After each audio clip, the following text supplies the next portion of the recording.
what is real. And real is simply electrical signals interpreted by your brain. You want answers? I think I'm entitled. You want answers? I want the truth! You can't handle the truth!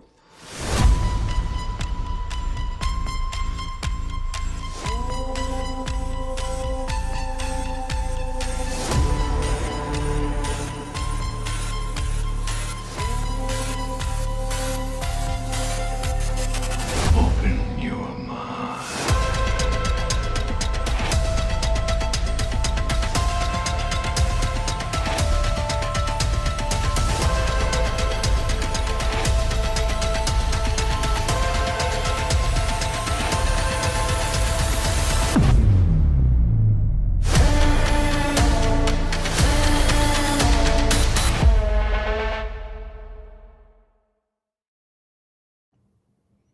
Hello, everyone, and welcome to Conversations on the Fringe. I'm your host, Jeff Spike Wong. This is the podcast where we push the envelope and ask questions beyond the typical scenario, and we challenge paradigms and open minds. Today's guest has brought not only information that challenges our way of thinking, he also is the calm voice to soothe us when we're in despair and stress. Ladies and gentlemen, please welcome Patriot Underground. How are you doing, sir? I'm doing great, Jeff. Thank you so much for having me, and I appreciate the kind words. Really excited for this conversation. So I'm here. I'm here for it. Let's do it, man. I'm so excited to have you. Like I was saying in the pre-shows that I've been following you from the very beginning. I appreciate so much of the kind of information you brought to the world, to all of us. And so let's dive in. Let's just start right with what did you thought of Donald Trump's speech last night, which was Wednesday night, the 17th. Yeah, well, it was very interesting. Yet another example of oftentimes people set their expectations and they start to think that they're going to get some major bombshell information. And that's in a lot of ways the way I noticed a lot of people in my audience were anticipating, what's he gonna, what's it gonna be? There's always this sense of anticipation, which is completely normal, by the way. Yeah. But I didn't really think that we were going to see any major announcements in the sense of, like people were saying, well, he's going to announce we're going to go to war with Venezuela. He's going to, maybe say something about the ending of income taxes, some of the things that he's been sort of forecasting. But I've learned over time that Trump doesn't really do that. He camouflages all of his moves. So I didn't have any high expectations in terms of what we were going to hear. But I did find it very interesting that, of course, the big takeaway was that he's giving $1,776 to military members. Yes. And, at first I thought to myself, oh, that's great. Obviously the symbolic number amount speaks for itself. But then I actually was scrolling through X this morning and I saw a great post where a number of people have since pointed it out, but somebody pointed out that it was on Christmas Eve in 1776 that George Washington, of course, led the troops across the Delaware, and that was really what turned the tide of the war. And so symbolically speaking, I think that given all the other stuff that Trump has been saying lately, that's a pretty profound calm, if you will, that we are about to cross the Delaware and get into the final phase, we hope anyway, of this epic war that we've been involved in now for 8+ years. So that was very, very interesting. And he also, my friend Dave over at News Treason picked up on this. He mentioned that, because this was being characterized by many people as a bonus for the military members, but he actually used the term dividend. Mm-hmm. And of course that would suggest ownership in this, I guess you could say the partial ownership in the country as each citizen is entitled to. So it could be forecasting that as well, that Trump is signaling that we're moving into an entirely different paradigm in terms of, he's been talking for a while now about getting rid of income taxes. He's talked about abolishing the IRS. He keeps mentioning tariffs and all of this money coming in. And also, right from the very beginning, he's been saying that he's going to give power back to the people. So phrasing it that way, I found to be very, very interesting. And it does seem to suggest that there is I guess you could say, a distribution of all of the wealth that's coming in. The use of the term dividend, I mean, when you really think about it, it's a payment made by an entity, usually a corporation, to its shareholders, and it represents a portion of that company or corporation's profits as a reward Yes. to investors for basically owning stock in the company. So I thought that was a very interesting sign as well. But in terms of the speech itself, there was a lot of criticism about it. People were saying that, he seemed rushed, he seemed off, and all of these types of things. But Trump has done this many times in the past. I personally believe he knows exactly what he's doing at all times. He's an absolutely brilliant strategist, and he knows exactly what people are anticipating, and he always camouflages his moves. So it was I think a very interesting rundown of all the things that have actually been accomplished during this first year of his, what we believe is his third term. And indeed, I think it was a very important reminder for all the people out there that even amidst all of the blackpilling that's going around about various different topics, and certainly we can get into it, oftentimes what gets missed is all the things that actually have been accomplished over this past year. So I thought it was interesting. I mean, it wasn't a knock your socks off type of a speech, but certainly there were the comms in there. Yeah. That's what we've trained ourselves to look for. So Yeah, I thought so too. As a matter of fact, I wasn't disappointed at all. I felt that it was a nice boost to the morale because of the 1776 that's going out to the veterans, Absolutely. and because he broke it down and basically says, hey, since I've taken over and came back into the office, this is what we have done. So I know you talk a lot about, a lot of these things are done for waking up the normies, right? And at the same time, we look at social media and you just see this just abundance of people that just seems to be still self-centered, not being very much aware of what's going on.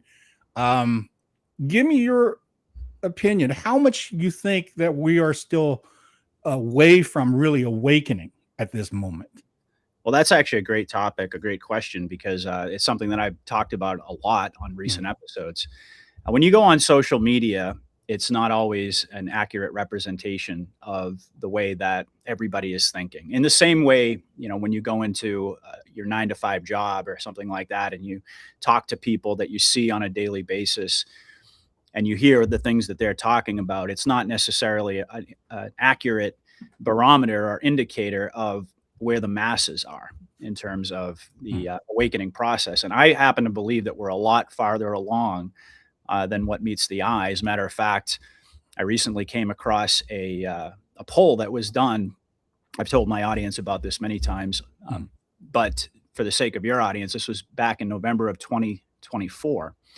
And there were a series of questions that were posed. There were 3 questions that were really central to Q and the whole awakening process, essentially focusing around the country being so far off track that eventually there was going to have to be some sort of, the way the question was phrased was violent intervention by American patriots, which would seem to suggest like a civil war, people taking up arms.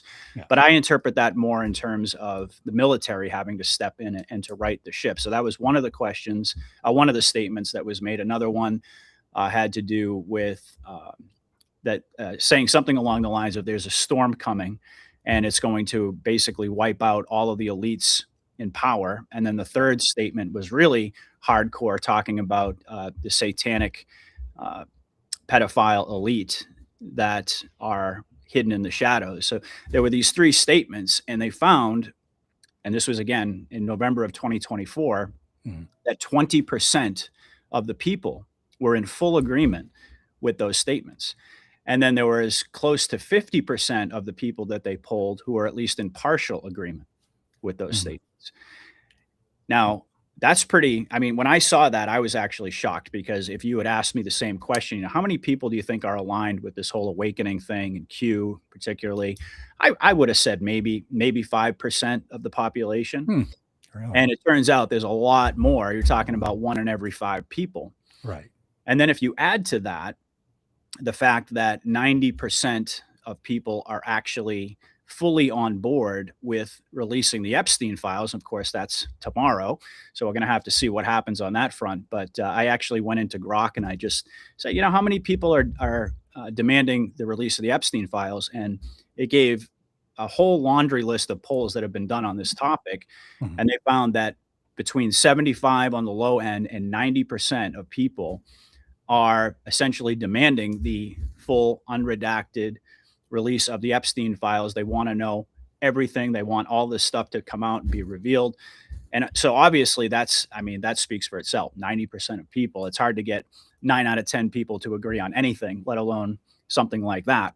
Right. So if you take those 2 data points and then you sort of fast forward to where we are now as we round out 2025, logical inference would have to be that number has gone up from 20% and probably is somewhere in the 30s or 40s potentially. Right. That's huge. That's absolutely massive. And it speaks for itself. And there are a number of other data points that you could reference as well. In the aftermath of the Charlie Kirk incident, they found that 90% of people say that there's an urgent need for greater unity amongst Americans.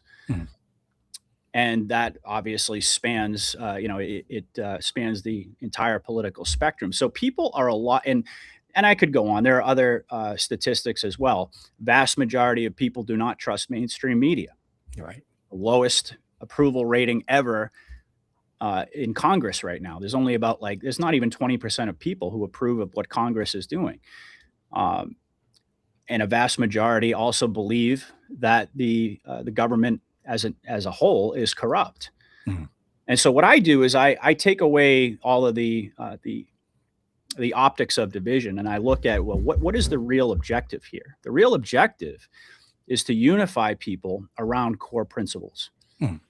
So when you take all of that information, you have to say to yourself, wow, I mean, it may not be as apparent to me as I'm walking around. I live in Massachusetts, which is one of the most libtarded areas in the entire country. So when I walk around, I go into work, I talk to friends and family, I may not see that necessarily.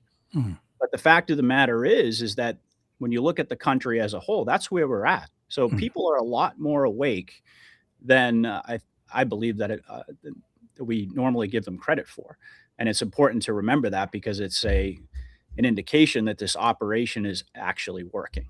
And so that's what tends to blackpill people the most, is they go and they listen to podcasts and they're sort of they feel like they're inside an echo chamber, but when they step out of the echo chamber, it doesn't seem like anybody else is paying attention, sort of like what you said. The reality is that there's a lot more agreement on these core principles and than most people are aware of. So to me, I take that as an amazingly positive sign of where we're at right now. Yeah.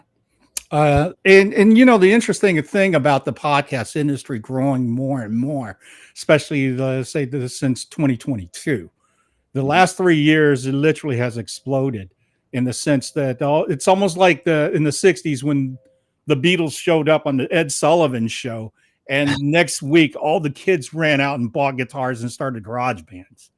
It has that kind of effect. And what I'm finding too is there's a lot of podcasters that's running with these geopolitical stories and totally fearmonger the whole entire time, regards to, oh, well, if you don't watch for Social Security, it's going to go away. And they're gaining a lot of momentum and audience with this. And there's not a hint of truth to any of this. As far as I've done my research, and never saw anything like this. So what I would like to talk about, in the sense of the things that came out, and just give me some of the feedback that if you remember these stories, like when we were in lockdown in 2020, I remember there was this incident in a situation that was being reported that in Europe, there was 17 countries that was doing a joint effort of military movement throughout Europe.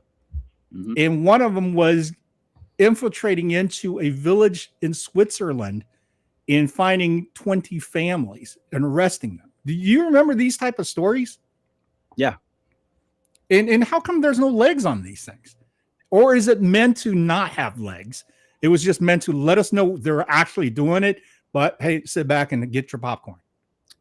Well, yeah, I think they only want, the Q team really only wants a relatively small portion of the population. They knew that the Anons, that's why they started this whole grassroots movement on 4chan, that there was going to be a very small percentage of the population that was going to actually even pay attention to any of this or believe any of it. Yeah. But you have to keep in mind that it's a covert military operation. So in order for it to be effective, and this is kind of lends itself to a larger question about, well, what are the real objectives here? I mean, at this stage of the game, and there have been various different objectives at different phases of the operation. But a lot of people are asking, here we are in 2025, what are we waiting for, and so on and so forth. But that's kind of a separate topic. I would say that there is there's a relatively small group of us who are dialed in and are paying attention to all these comms and even these stories that you've heard in the past about military operations going on. And of course, 17, a very interesting number there. Yeah. So why doesn't it have legs? Quite honestly, I think that the White Hats are completely in control of the dispensation of information. As a matter of fact, Q told us in one of the drops, we are the gatekeepers of all, and by all, we do mean all information.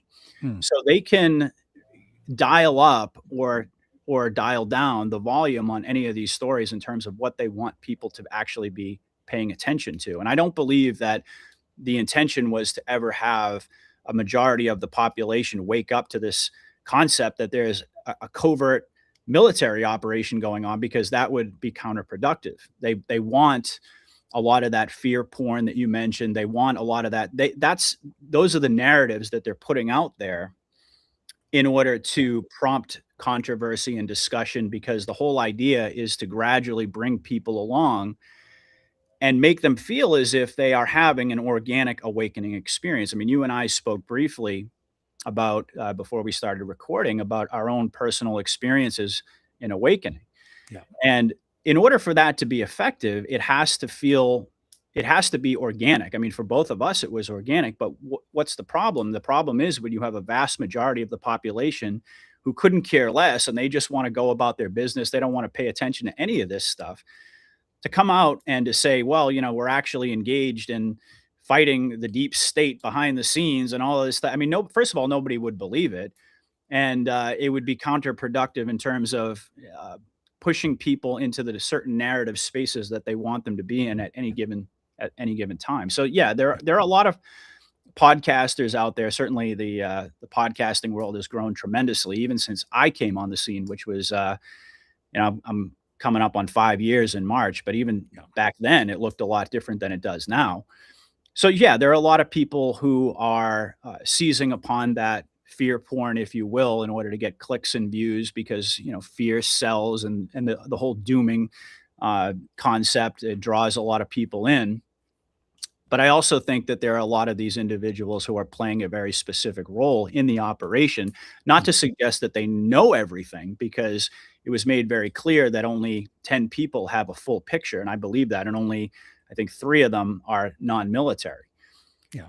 However, that doesn't mean that some of these really big podcasts out there aren't playing a role, and they're not compartmentalized. They're compartmentalized, but they still know it's been communicated to them what sort of narratives that they should put out there, what talking points they should put out there in order to derive that element of the operation. So that's kind of the way I look at it. And then there are people like myself who just, decided that I was going to start a podcast one day. It really wasn't even a a concept in my mind. I didn't really think necessarily along those lines. It was just kind of an outlet for me, and it turned into something much bigger. But I think that the Q team anticipated that this was also going to happen. This was going to be part of this grassroots movement. That there were going to be individuals out there who were going to start their own communities and build a following, and they're going to be much more dialed in to what's actually going on versus the narratives, or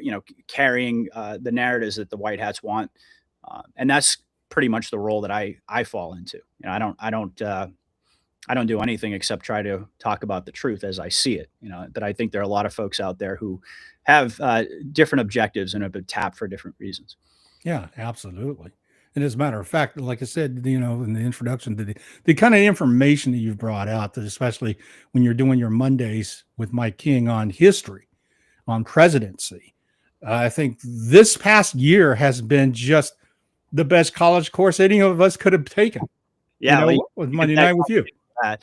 Yeah, you could thank Mike for that. He's absolutely brilliant, and I know you interviewed him, and I never anticipated that I was going to start working with Mike on such a regular basis. Yeah. I just had him on as a guest, like I would have anybody else on my show, and I was so impressed with his knowledge base that I decided that I interviewed him once, and I was like, wow, I got to get this guy back really quickly. And I got him back, I think maybe a week or two later. And it wasn't long after that until I said to him, why don't we maybe do like a once a week type of a show? And he was already doing that on News Treason. Yeah. So he was gracious enough to do that. But yeah, Mike is, he's an absolutely wealth of, he's a wealth of information, an incredible resource. And I've learned so much since I started working with him. Yeah. Yeah. And I want to thank you so much for creating that Monday night, because, for the longest time, I'm sure the rest of the world we were glued to the TV watching stupid football, Yeah. And now as the awakening and really start to understand what's all going on with our lives, that we're now thirsty for knowledge. We're Yes. now questing for that. And this is where, when we land on your Monday night show, the kind of things that came back out, it was like, that sounds familiar. And it motivated research. That's the number one key that I thought was fantastic. And then it was also touching subjects that normally are not touched, especially the World War II topic, right? There's been a lot of talk about this whole white hat military strategy has been cultivated since then. That maybe the inception of that became then.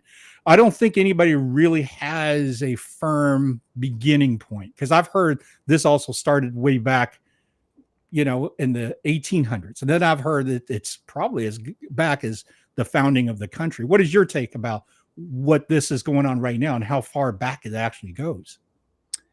Well, that's a complicated question. I think that you could, depending on how you define the conflict, you could say it's been going on since the beginning of time, because it's a battle of good versus evil. Yes. And historically, you can trace the cabal all the way back really to biblical times. I've had guests on that have done exactly that, really starting with, the Garden of Eden and going from there. Now, that's not to suggest that that's when the Q operation started. But my understanding is that you can, in more recent history, I think you could trace it back at least to the late 1700s. The formation of, well, not even so much the formation of the Freemasons and the Illuminati, but really the infiltration by the Illuminati into the Freemasons. That goes all the way back to the late 1700s, right around the time of the founding of the country. Yeah. And then I've also seen a lot of information that traces it back to the time of Lincoln, post-Civil War, in terms of the Q operation. But generally speaking, in terms of the conversations that I've had with most folks, it's in the more modern era. Of course, it goes back to the assassination of JFK, right, and the realization that this enemy was a lot more powerful than they had ever really anticipated. And that was ultimately the culmination of a coup d'etat, which really began going all the way back to the formation of the United States. The enemy was engaged in the process immediately of trying to undermine this republic. And you can reference a lot of situations along the way that happened. Certainly in the early 1900s, the establishment of the Federal Reserve, which happened because ultimately Teddy Roosevelt entered the election and swayed it in the direction of Woodrow Wilson, so that they could get their puppet in there, and they could get the Federal Reserve, and they could get the First World War. So they had a plan Yeah. that is you can trace back quite a ways in history. But for the purposes of understanding the operation itself, I would say that most often I trace it back to the modern iteration of the Q operation to post Kennedy assassination, and it's been decades in the making. Yeah. Yeah. As a matter of fact, that Kennedy assassination, I think, rippled through time, if you will. It literally shifted something, and all of a sudden, everybody went to sleep. You know, and that's where the '60s, especially with pop culture infiltrating the world, the music scene developed. We didn't really have the music industry in the entertainment industry as robust as it was until the '60s, and then after that, it became a thing. Then, of course, finding out that that thing is really fueled by the dark energy, and there's a lot of incorporation with the dark energy using music as ritualistics and things like that. And this is the hardest part, I would say, to convince anyone who is, breathing and saying, oh, I'm not into conspiracies. And they're going about their daily lives, and they're going to work, and they're punching the clock. They're watching their football on the weekends and just living their life. They don't see anything of this being real. And when you say, well, they don't care whether you believe it or not, it exists in the world right now. Well, that's exactly the way the enemy wanted it. Yeah. They wanted people to go to sleep. They wanted people to believe that there was no dark entity behind the scenes. They taught the public, essentially, they brainwashed the public to accept everything at face value. And as you pointed out correctly, they used various different tools to do that, of course. Yeah. The entertainment industry being right up at the top of that list. Right. So yeah, I mean, this has been their modus operandi for as far back as we can remember. And we were born into a world that was pretty much already conquered, in the sense that the brainwashing had already taken root. Yeah. And we were all raised on a foundation, a completely false foundation of history. And that's one of the reasons that I enjoy working with Mike so much, is because he's a historian, he's a brilliant historian, but he can also connect the dots to exactly where we're at today. And that's part of the reason I think those shows are so popular, because people are relearning everything that they were lied about right from the get-go. So it's a very important process in terms of the Great Awakening. It's not so much even just coming to some sort of a realization that there's something wrong with the world, but ultimately being able to trace the history back and realize that this was always the intention of the enemy, was to divert humanity from its true purpose. And I agree with you. I mean, I wasn't alive in the early '60s, but certainly the country was a very, very different place back then. And after Kennedy was assassinated, the country took an entirely different turn, and it took decades for us to get here to the place where you just described, where most people are just watching their football and completely into mindless entertainment. That this was all done by design, of course. Yeah. And that's the process that we're involved in reversing right now, and it takes time. It's a painstaking process. There's no doubt about it. But like I said, we're a lot farther along than I think most folks realize. Yeah. Yeah. I'm excited about that. There's no doubt that, because it's trying. I'm sure you feel that as well, that year after year. I remember you saying in past podcasts, a couple of years ago, thinking, okay, here it is. It's coming. And then, of course, the Biden, and then all the things that just kept on flipping. The borders went down. It's like, wait a minute here. We're supposed to already reach utopia. What happened here? Right? Right. So yeah, it's been trying and challenging. And I'll tell you, what I loved about what you bring to the table a lot of times too is how you can shift paradigms. And I'll give you a good example. This past week, you did a show and you guys were talking about the rape of Nanjing, right? In China. And, I'm Chinese descent, born and raised in Taiwan. So my family escaped 48, 49 from China away from that war to go to Taiwan to reset up with, Chiang Kai-shek. Yep. The story of the rape of Nanjing was horrid. It was just the worst of the worst. And supposedly it was a rogue move by the Japanese commanders where their top tier generals or so forth did not know. Now, this is, of course, the stories that's been told, and then there's documentaries about it. And ultimately, my propaganda as a child brought up in the 60s, in the early 70s, was you hate Japanese because how ruthless and how bad of people they are. They're even worse than the communists of the Chinas. So it's so, I think, liberating in a way when you brought that topic up with Mike and he went, well, wait a minute, there's another psyop.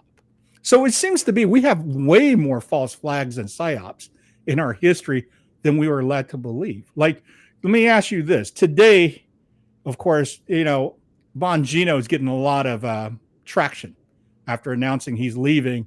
And then he somehow did a clip talking about Donald Trump doesn't really see everything because he's being led basically with blinders type of thing. Right. And Bongino felt he's going stir crazy, sitting in an office, not being able to do anything. What's your thoughts about this? Well, again, I think that's the narrative that they want to put out there right now, that there's some chaos. I mean, when you look at the optics of the Trump administration, this third, well, we'll call it the second one, but really it's been a shadow government. He's been in power now since 2016. Right. But putting that aside for a moment, the basic pattern that we've seen play out, Trump got elected and he gets inaugurated and there's this huge sense of euphoria in MAGA world, like we're back, and he hit the ground running. He signed all these executive orders, and there was this sense of anticipation that the floodgates were just going to open. And of course, we saw things take a very different turn throughout the course of 2025. I believe that this is all part of the movie, that this whole notion that there's some dissent within the Trump administration. I've heard stories, I've heard it said that Bongino had a really bad relationship with Pam Bondi, and that was one of the reasons he kind of got forced out and all this stuff. But I honestly, I take all of that stuff and with a grain of salt, because I don't believe any of it. I think that all of these individuals are playing a role, and it's all designed to generate the very controversy that we've been talking about now this entire year. Why would you do that? Why would you want to generate controversy? Why would you want to have chaos and confusion? Why would you want to have the optics of MAGA being divided and all of these things, right? Yeah. Well, on the surface, it's a tough question to answer. But beneath the surface, if you understand the objectives of fifth generation war and ultimately what they're aiming at, they're trying to unite the country around, and this is kind of going back to what I was talking about a little bit earlier around core principles. This isn't about basically getting everybody on the left to come over to the right and just everybody agreeing on everything. That's not the idea. As a matter of fact, I think it's far more the case that they are involved with this. It's an ongoing process to dissolve the false political paradigm of left versus right. Yeah. And get people aligned on core principles without even realizing necessarily that they are, because on the surface, it seems like the country is more divided than ever. It's more polarized than ever.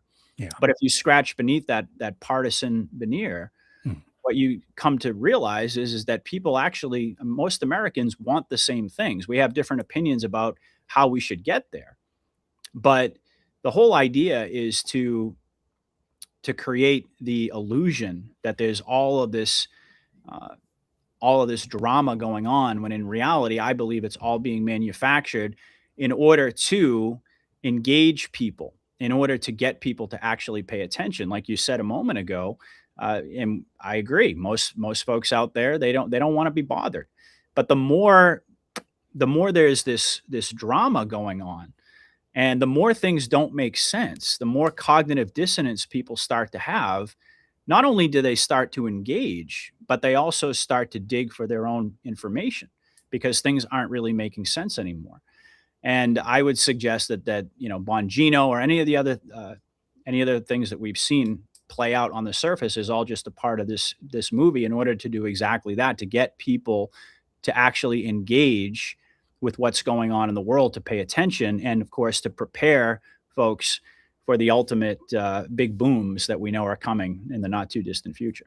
All And right. I think, so I say specifically why Bongino stepped away, or exactly what the objective is as far as that goes? No, I mean, I could speculate about it, but the reality is it's not really so much about trying to figure out, well, why did this happen? Why did that happen? Where are they going with this? Where are they going with that? Because you can drive yourself crazy with that. What I try to do is just look at it from a 40,000-foot view, Yeah. and understanding that this is really all about generating cognitive dissonance, because that's the first step in the awakening process, is when the world no longer makes sense and you see all of these things playing out that you really don't understand, and you get angry about it, you get frustrated about it. The natural next step is to start to dig in a little bit more, to pay attention, to seek out more information. And that's how you gradually bring the public up to speed, and you prepare them to be able to accept the realities of this world that have been hidden from them. And not only that, that they've become conditioned to ignore. That's really the whole idea, is like the white hats understand their target audience. Their target audience really ultimately doesn't want to go down this road. But if you gradually force them ultimately to go Mhm. down this road in what appears to be an organic process to all of them, Mhm. that's when you start to really move the needle. The Overton window shifts, and people start to become a lot more receptive to concepts that before, prior to, they wouldn't have had a second thought about. So that's the way I look at it. I gotcha. Sure, sure. And now, being like we brought up the Epstein case, his Mhm. file is going to be released. Hopefully, is not redacted. I mean, in the past, we've just seen so much documents gets declassed, and it's nothing but black pages. You Mhm. know, Yep. my question is, well, why is that this particular list so important? And because if you've been following this whole thing, the flight log's been released as far back as 2020, if I remember correctly, right? I mean, literally, copy of that. Mhm. There's been talked about, of course, the sacrifices, the rituals, and all that. Why is this thing sitting in the front opposed to something else like Pizzagate or Frazzle Drip? Because those two things are, I think, on par with the same type of horrid and evil that's behind it. Well, I think all those things are interrelated, but what makes Epstein so key is because, well, there's a lot of different things. Mhm. He was the front man for this whole operation, this blackmailing operation. So when you talk about Frazzle Drip, you're talking about, I mean, just pure raw evil that I quite frankly, I don't even know if that's ever going to be fully released to the public. There are certain aspects of this satanic cult that I generally wonder about if we're Mhm. going to get the details on all that. But as far as Epstein is concerned, he's the key to unlocking how this whole cabal ultimately was able to control all of these individuals Mhm. by way of blackmail. Right. And once you start to peel away the layers there, you see that it bleeds into the entertainment industry, of course, Right. to the political world, into the financial world, basically all of the nodes of power. Anybody who had uh, any degree of power basically was blackmailed by this cabal. And Mhm. not only that, we also know that he is uh, well, I think he's actually still alive, to be honest with you, but we'll put Okay. that aside for the moment. But that Right. this guy was working for not only just the CIA, but he was a Mossad operative. Yes. And of course, we were told that Israel is being saved for last. So Epstein is absolutely massive. I think that he is the keystone that unlocks the whole criminal conspiracy. And of course, I mean, you can't really separate Epstein from what came out with Pizzagate and the WikiLeaks emails. I mean, all of those things are interrelated. But Epstein himself is such an important figure for that reason, because once that information comes out, it's going to ultimately prove that this evil not only exists, but this evil has been operating on an industrial scale, and it's been able to ultimately capture all of the important scientists, the bankers, the Hollywood movie stars, the politicians, and it's essentially like pulling back the veil and revealing the way that this operation was able to take root. So that's why I think Epstein is so important. He ties directly to Israel, but also pretty much everybody who ever held or wielded an enormous amount of power as on the surface as a puppet was being controlled behind the scenes by this satanic cabal.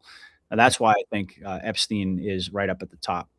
And I've said right from the beginning that, and Q told us, it's what's the one thing that's going to unite people across party lines? What's the one thing that's going to dissolve all of that division?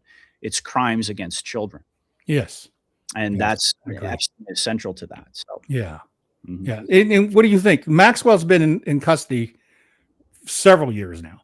Do you think that she gave up what is all the details, the nitty gritties? So basically, we're just waiting. We're playing this waiting, letting it kind of fruit, if you will. Yeah, they're trying to ratchet up the drama. It goes along with the whole movie concept. You know, they're basically, like you mentioned, going back years, we've heard about Epstein. I mean, going back to even, was it like 2019 when he was arrested and so forth. So it's been a public story, but it's not really been one that anyone has cared about for the most part. It was just sort of like, oh, you know, this pedophile Epstein gets arrested and he gets, you know, he kills himself in jail, and the general public just kind of accepted that at face value. But all of a sudden, here we are, like I mentioned, we've got 90% of the country who are demanding, like, where is this information? We want to see this. That's a pretty amazing turnaround. And how were they able to accomplish that? Yeah. Well, they were able to accomplish it by basically engaging in, you know, dangling the carrot and doing the rug pulls and making it seem as if Trump has something to hide. That was ultimately what got the left so interested in this whole process. Yeah. So that's the reason why it's such an important issue, because the White Hats recognize that this is the one issue that's going to unite all of humanity. And the only way to get people to pay attention to it was to engage in all of these psychological operations surrounding Epstein himself. And now we're at a point, like I said, where you've got a vast majority of the public who wants to see this information, which is a huge accomplishment. When you think going back a few years ago, nobody cared about it except for Anons. Well, it's interesting that, you know, when the list came out, I think there's a lot of folks who were just saying, no, it can't be. They're visiting for luxury or leisure. There's nothing going on. And there was a huge list of Hollywood people, you know, of course, political people. My thought has always been, why didn't anyone ever stepped up and just say, hey, you know, I was invited to this party. I drank something. I don't know what happened. I woke up and then they showed me a video of me with kids. I didn't participate in this with any of my so-called awareness, or I didn't do this intentionally. This is wrong. Nobody's done this. If anything, it's like, oh crap, you have this on me. Okay, what do you want? How did they become or able to have that kind of grip on blackmailing?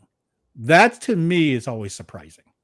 Well, I think that for a lot of these individuals who go to these parties and they maybe find themselves drugged or something and they don't know what happened or something along those lines, I think that those are probably some of the individuals who have cut deals behind the scenes and have been informants.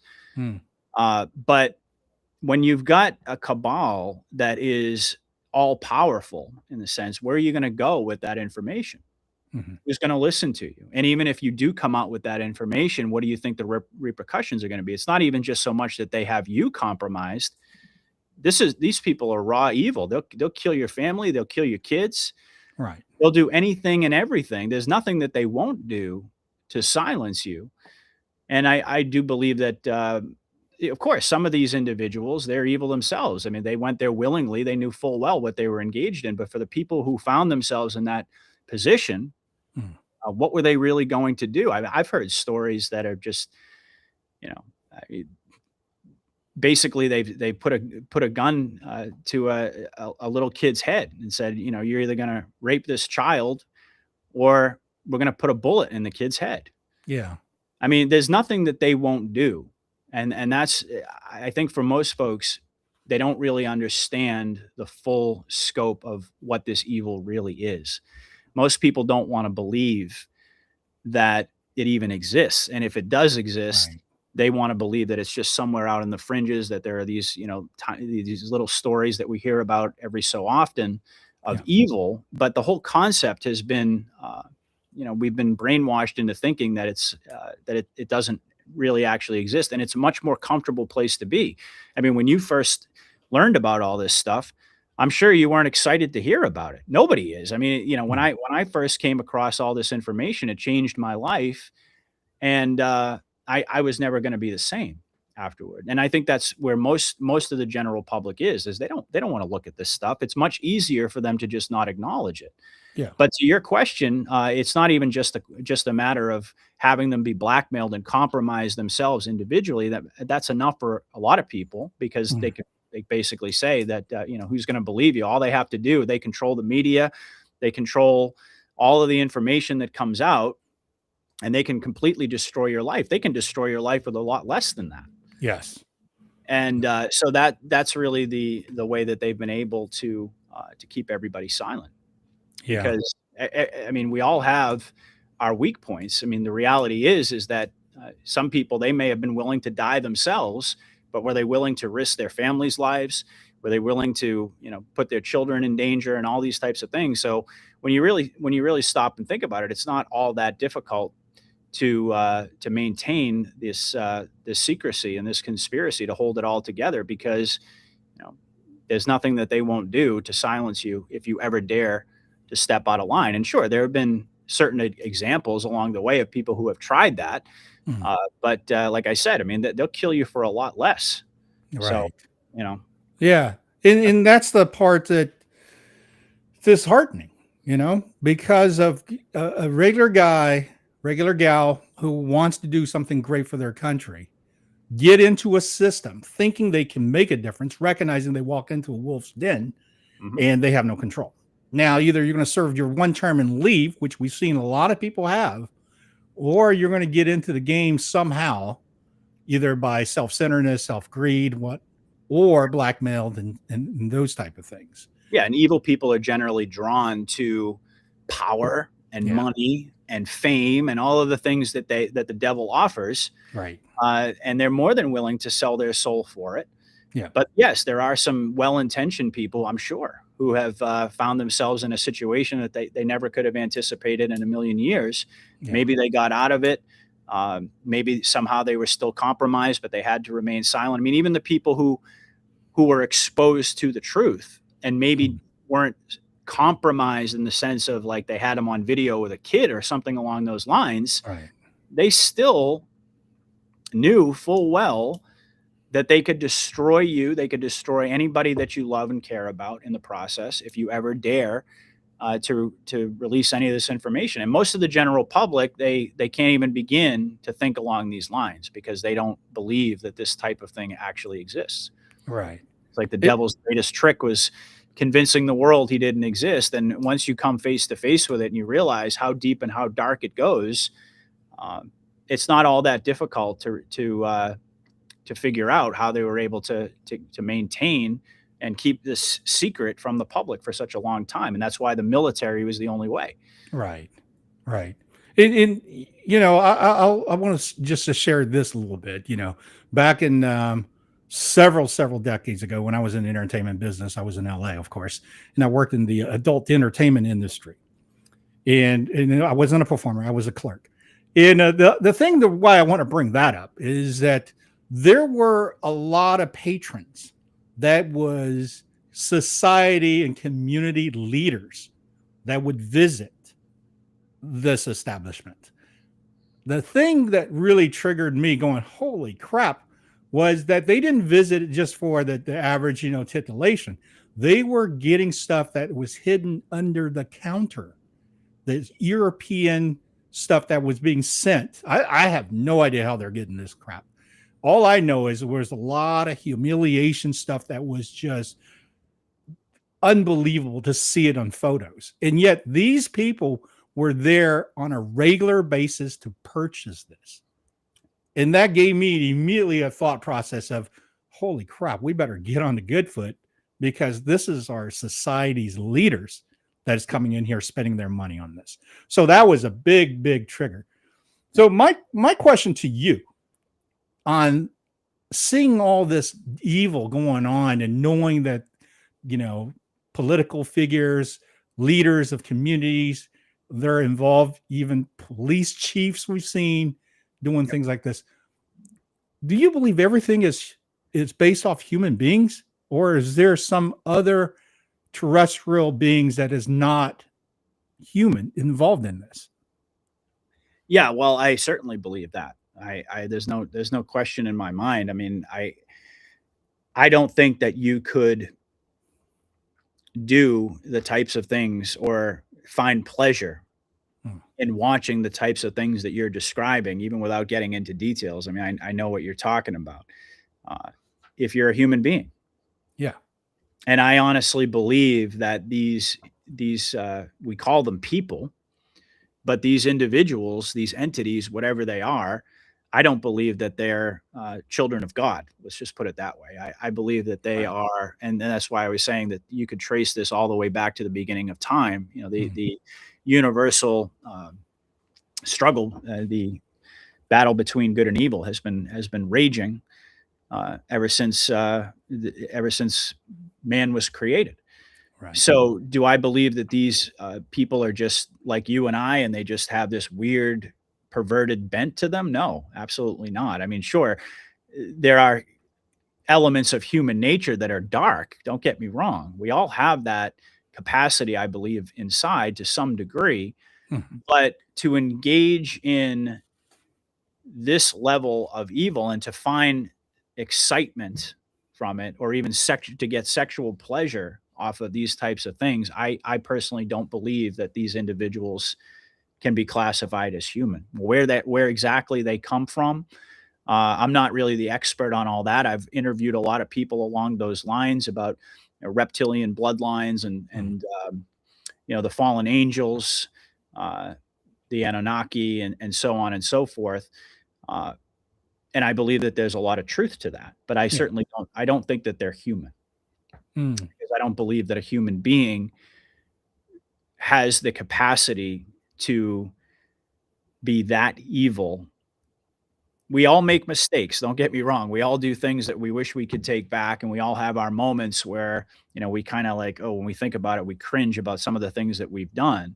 Yeah. But we're talking about an entirely different level of this is satanic. Right. The type of stuff that these people are into. We're talking about raping of infants, snuff films, drinking blood, cannibalism, engaging in these horrific experiments of trying to hybridize human beings with other creatures, and the things that go on inside of the deep underground military bases. Do I think that these are human beings? Certainly not. Yeah. And you think Epstein's a little tied into this as well, the cloning aspect of it, the baby farming and so forth. This is something that came much later into the picture. The first was definitely the pedophilia, the blackmailing of the celebrities and the politicians. I know that was the bulk of the story when we first discovered the island and so forth. Then, of course, not only his island, neighboring islands. All of a sudden, there's a whole network of submarine commutes Yep. that can transport. You know, I mean, if you're going to do crime, you try, and you're smart about doing crime, you're going to try to leave as little trace as possible, right? To evidence, so you're not going to get caught. And wow, you know, I had no idea just regards to this submarine thing until this started to come out. And I'm thinking, there's no way to really enforce this. There's no cop, you know, down there or any kind of a force that's enforcing, you know, lawfulness underwater. Right. So how big do you think it is that is beneath us? I mean, I think this could takes all the way to Antarctica because, again, why is John Kerry going there? Nobody really likes him in the sense of the political realm, but yet he's representing something going down there. So it seems to be there's something beneath the surface that is bigger and crazier than we thought. What's your take on this? Yeah, I agree. I mean, I did a lot of shows early on. If you've been listening for a while, you probably remember I interviewed Gene Decode Yeah. many times on this, and he's very knowledgeable about it. But um, there's a whole world that exists beneath us and people have lots of different theories about the true nature of the Earth. Is it flat? Is it actually a globe? I mean, I generally steer clear of that conversation, not because I don't find it interesting and important, but generally because I just, you know, I focus on kind of what's happening in the 3D realm, Yeah. primarily nowadays. But there's a whole world beneath us that is so vast and so dark and so evil Mhm. that indeed most folks out there can't even begin to comprehend it. So yeah, I mean, I do believe exactly what you just said, that there's a whole network of what we see play out on the surface with Epstein and, you know, all of these other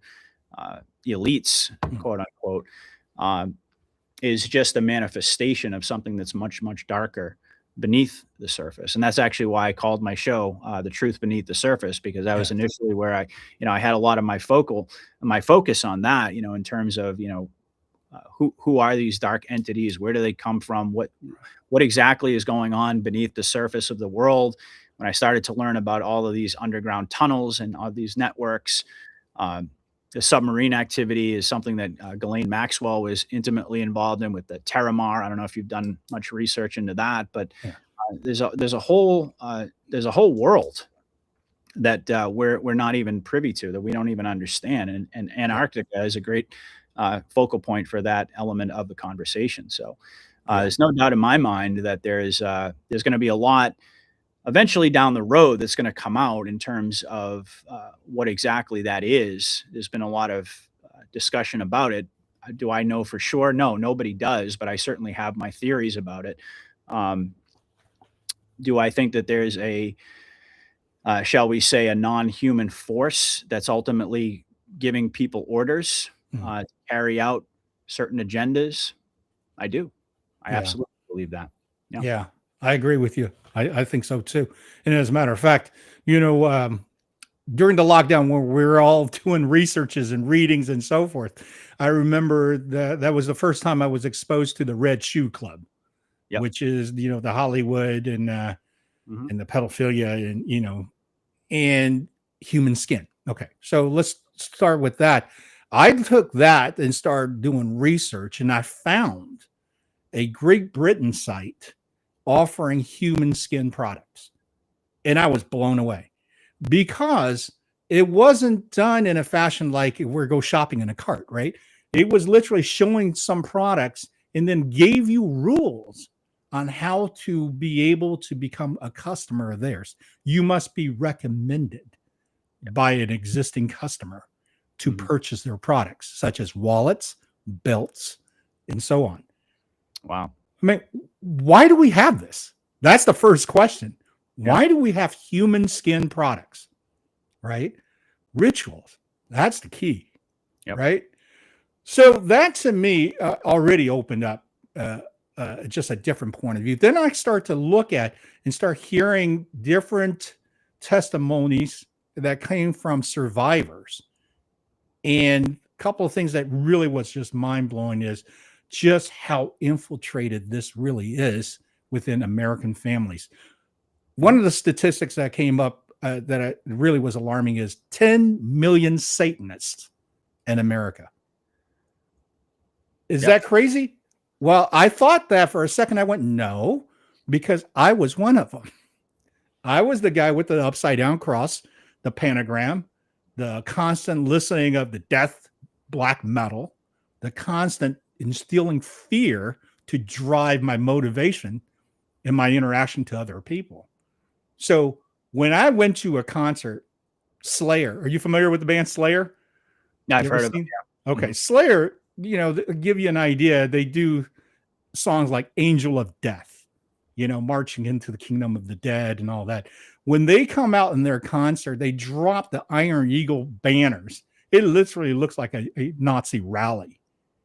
And the mindset of that, of course, first song is Rain and Blood. And the entire hockey arena floor turns into a mosh pit. And I remember distinctively looking down at this, thinking to myself, this is what hell looks like.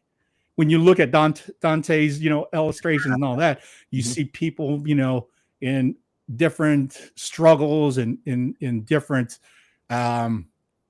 just turmoil, if you will, because it's just frenzy chaotic.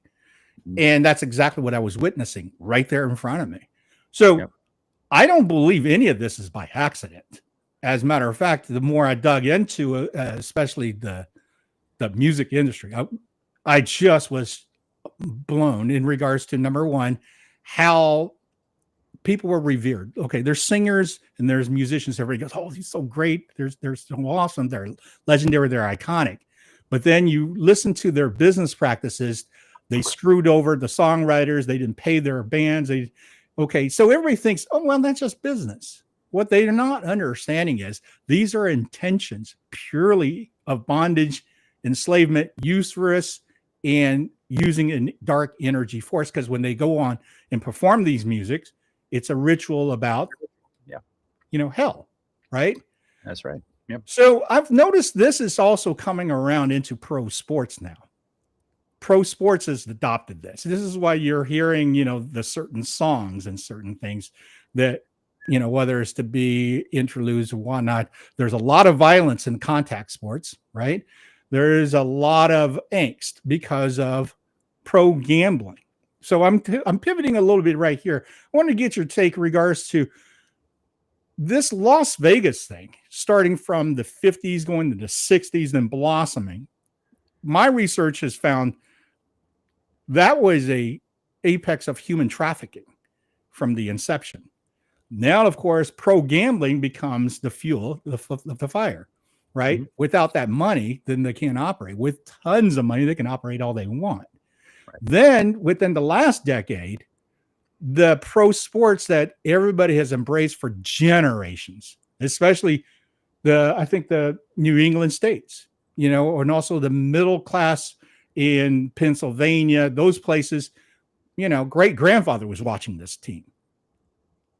And they're just fully dedicated in this as if their life depends on it, not recognizing that there is a deep, dark force running it, right?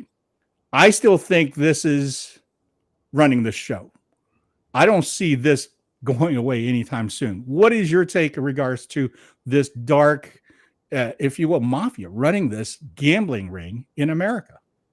Well, I think that when you really try to estimate or wrap your brain around how big this evil cabal is, it runs into the millions. I mean, we're talking about millions and millions and millions of people. Right. We know for a fact that there are 600,000 sealed indictments. You can actually go and verify that on Pacer. You can look it up. And on each indictment, you're talking about the potential of having up to 99 people in one indictment. And so this is that just gives you an idea of how many people we're talking about. That's not even counting all the top tier of the cabal. I always look at it in terms of tiers, as like the very top tier, like the people that you never heard about, that were always behind the scenes, that were the real power players, Yeah. who I believe got their orders directly from Satan's minions. Mm. They actually are Satan's minions. Yeah. And then you've got the mid-level controllers, the people like the politicians, the famous individuals out there, the power players. I believe that those individuals have already been removed behind the Mm. scenes. That the optics that we're being presented with is that this deep state, which has now become basically a household term. I mean, everybody knows what that means at this point. I Right. mean, even my 80-year-old parents who are completely brainwashed and totally libtarded, I love them to death, but I mean, even they have heard of the deep state, whereas this was something that even, just a few short years ago, was considered to be a conspiracy, right? Yes. But the optics that are being presented is that we're kind of going from the bottom up, like they're rounding up all of these, low level people. They're trying to get rid of the gang members, and then they're going to gradually work their way up the food chain and go after people like Hillary and Obama and so forth. But in reality, I think that what happened was the exact opposite, is that the military took these people out covertly. Mm. But now there's still millions of people in that lower tier. If you almost think of it like a pyramid structure, at the top it's smaller and then a little bit wider in the middle, but at the bottom it's the largest portion of individuals out there that still need to be dealt with, Mhm. shall we say. So I guess the point being is that evil still does exist, and it's not been completely eradicated. Sometimes that gets misunderstood when we say we're watching a scripted movie. People take that to mean, oh, everything's already been done, and all of this, it's basically just a rollout process. I think that that's true up to a certain degree, Mhm. but I also believe that there are kinetic operations that are going on that we're actually seeing play out in real time, where these networks are being broken up, and we're hearing stories all the time about pedophile rings being rounded up. We just got, I mean, in terms of the sports that you brought up, Mhm. we just saw the big gambling scandal in the NBA, Yep. and I believe that that's just the tip of the iceberg. That generally the pattern that we see is that they'll introduce a narrative like that, and then they'll pull back from it, and then they'll put something else on the front burner. But Mhm. eventually, whatever's on the back burner comes back into play, and we find out, oh, it was a lot bigger than we had anticipated. And this is a way, I believe, of gradually uh, preparing the public for those larger truths, that Mhm. the enormity of what's coming is going to shock the world. And that's, I think, the process that we're engaged in. But to your question, I think that there's still a lot of these networks that are out there and continuing to operate because they are evil. Mhm. And indeed, uh, there's just so many different examples of it. I mean, it's the entertainment industry, it's the sports world, it's obviously it's the political world, it's the financial. Everything that we've already mentioned tonight is all part and parcel of this bigger picture. Mhm. But where I see us right now in terms of the overall trajectory or scope of the operation is that there's two primary objectives that are ongoing. Like I mentioned, the power players and even the mid-level controllers have been taken off the chessboard. That's why we had a fake president for 4 years. That's why we've been seeing people wearing masks and all this type of thing. But the lower level individuals out there are still being kinetically dealt with, in my view. But the larger, so there's two objectives. One would be dealing with and bringing to justice all of these the bottom tier, if you will, of this evil power structure, but at the same time, gradually red pilling the public to prepare them to accept the truth about the world that we've been discussing tonight. So Yeah. And the thing that really surprising to me is that there is intelligent human beings out there working like a good old Joe and taking care of family and so forth, and they get the wind of this pro gambling scam. They see that the sports is somewhat compromised, and they start seeing evidence of it. Mhm. However, they refuse to let go of the old paradigm, and they will support their local teams no matter what. well, sure. It, and that part really is somewhat frustrating because it's like, okay, if they show you this is not real and you acknowledge it not being real, and yet you were still willing to take your hard-earned money and fund it. There's no logic in this other than how deep is that mind control that that has seeped into your consciousness, that has compartmentalized yourself so badly that you're going to just go, well, that's okay. Well, that's what we were talking about before. It's breaking the programming. It's breaking down that matrix. And I happen to believe that that's the most difficult aspect of this entire Great Awakening, this entire operation. It's not so much kinetically going after the bad guys, because if you have a worldwide military coalition to do that, they can take care of that. They can take care of business behind the scenes. Right. But how do you get the public to break that programming? Because what you just described is very accurate. What people hear, oh, these individuals in the NBA were involved in this gambling scandal. Yes. And that's how they introduce it. They don't just come out and say, oh, by the way, sports is all rigged and it's all fake, because it's too much all at once. People wouldn't be able to process that. They wouldn't accept it. What they do is they gradually introduce the idea. That's why they put it in front of everybody. They do it. There's like limited disclosure or exposure of the truth, but then they pull back and they allow that to seep into their consciousness, because what you just described, the mind control, is the most difficult thing to overcome. People want to believe that it's just an anomaly. Just like when they hear about a child being raped, or they hear about pedophilia, like I was talking about before, they just want to believe that, oh, that hardly ever happens. I mean, it's a big news story when it does, but it's just an anomaly. This is not something that we really need to concern ourselves with. We just kind of get horrified briefly, and then we just go on with our lives. People don't want to accept the truth. And that's the biggest challenge that we face.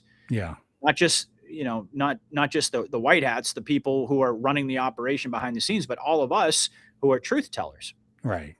I mean, we've all experienced it long before we even got in front of a camera or behind a microphone. We tried red pilling the people in our lives. We tried to share this information, and pretty much universally we're met with, you're crazy, you're a nut, you're a conspiracy theorist, because people don't want to engage with the truth. They don't want to believe in this wholesale evil that actually does exist.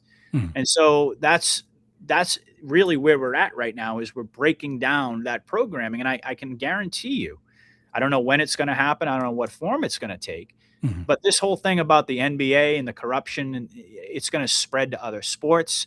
We're going to hear other stories come out. Then it's going to be, oh, it's much bigger than we thought it was. And that's how they're going to do it. They're gradually red pilling the public, a little bit, drip, drip, drip, drip, drip. And then eventually the floodgates are going to open. But it has to be done where, under the conditions where people have been mentally prepared for it. Because the problem is that, I mean, you and I can sit here and we can discuss these things openly, and we're not going to go jump off a bridge.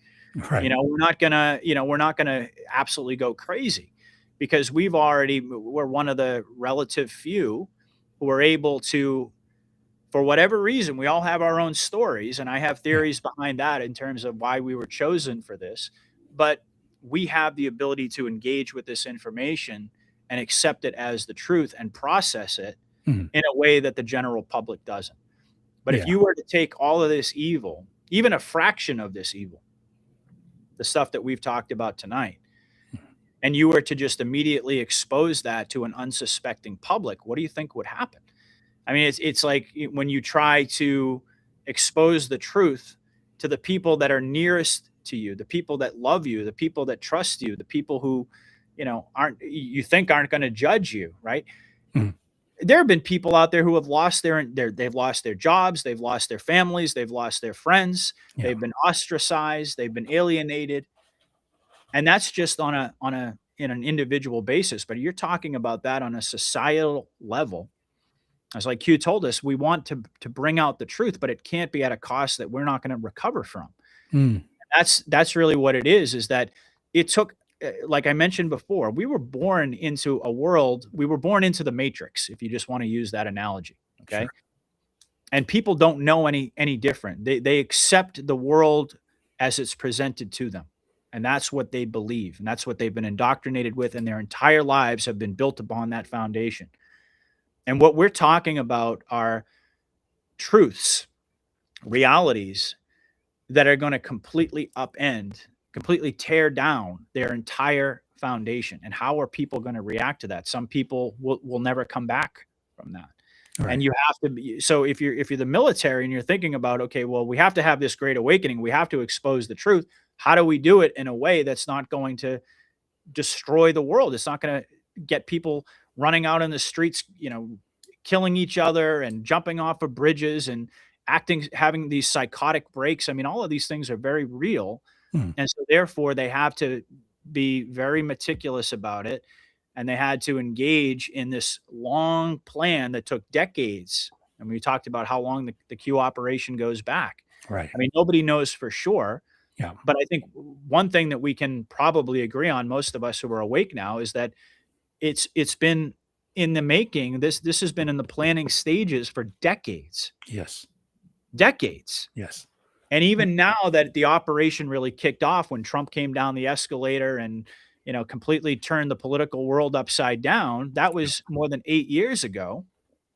And we're still waiting for these big, huge revelations like the Epstein files to come out. Right. Not because they're trying to torture all of us. I mean, it may feel like that for us because we've been waiting for such a long time. But that's why I always have to remind both myself and my audience, put yourself in the mindset of the normie. Put yourself in the mindset of the vast majority of the population, not just in America, but all over the world. Yes. And that's the mindset that you have to be gauging this operation from. And a lot of people just lose sight of that, and they think, well, if I could accept the truth, then everybody else will be able to accept it. There may be some truth to that. I think ultimately humanity is going to be resilient, and we will collectively get through all of this, but it has to be done in a way where people are mentally prepared for it. In the same way that the enemy used entertainment and used all the things that you mentioned, all these different methods to brainwash us, to engage in predictive programming and to seed narratives and to get us to this point. It took them centuries, decades, if not centuries, to accomplish what they did. Right. Right. To establish this matrix and to establish this mind control. And the white hats and all of us are in the process of trying to undo all of that. And it takes time for all the reasons that I just explained. So, yeah. And do you believe there's still ahead of us the 10-day of darkness and the constantly 24-hour programming of exactly what's going to be disclosed, what happened on the Gitmo and all that? Do you believe that's going to happen? Or is that just something to set our mindset and then send us on our way through this journey? Well, people have speculated. I mean, the Q drops do mention 10. It says 10 days on one line, and then it says darkness on the other line. Yeah. Beneath it, and so that often gets kind of thrown together. 10 days of darkness, and there have been folks out there who have said there's going to be these 8-hour movies that are going to be on a loop explaining everything, and when the EBS goes off and all that stuff. That's all speculation. I mean, none of us really know exactly how that's going to play out. On one level, you could see some logic to it. I mean, the Q drops do mention drop 34 talks about the emergency broadcast system. Yeah. And so there is a basis for that. But whether or not it's going to be like the entire world just, the EBS goes off, everything just stops, everybody goes home, and we're just like bombarded with this truth on a 24-hour cycle. I don't know. I'm somewhat skeptical about that. I don't know. It could end up that way. I actually believed that a lot more earlier on, but the deeper we get into the operation, the more inclined I am to believe that the reason that it's taking as long as it's taking is because they're not going to take that approach, that they're going to, like I just described, they're gradually disclosing the truth.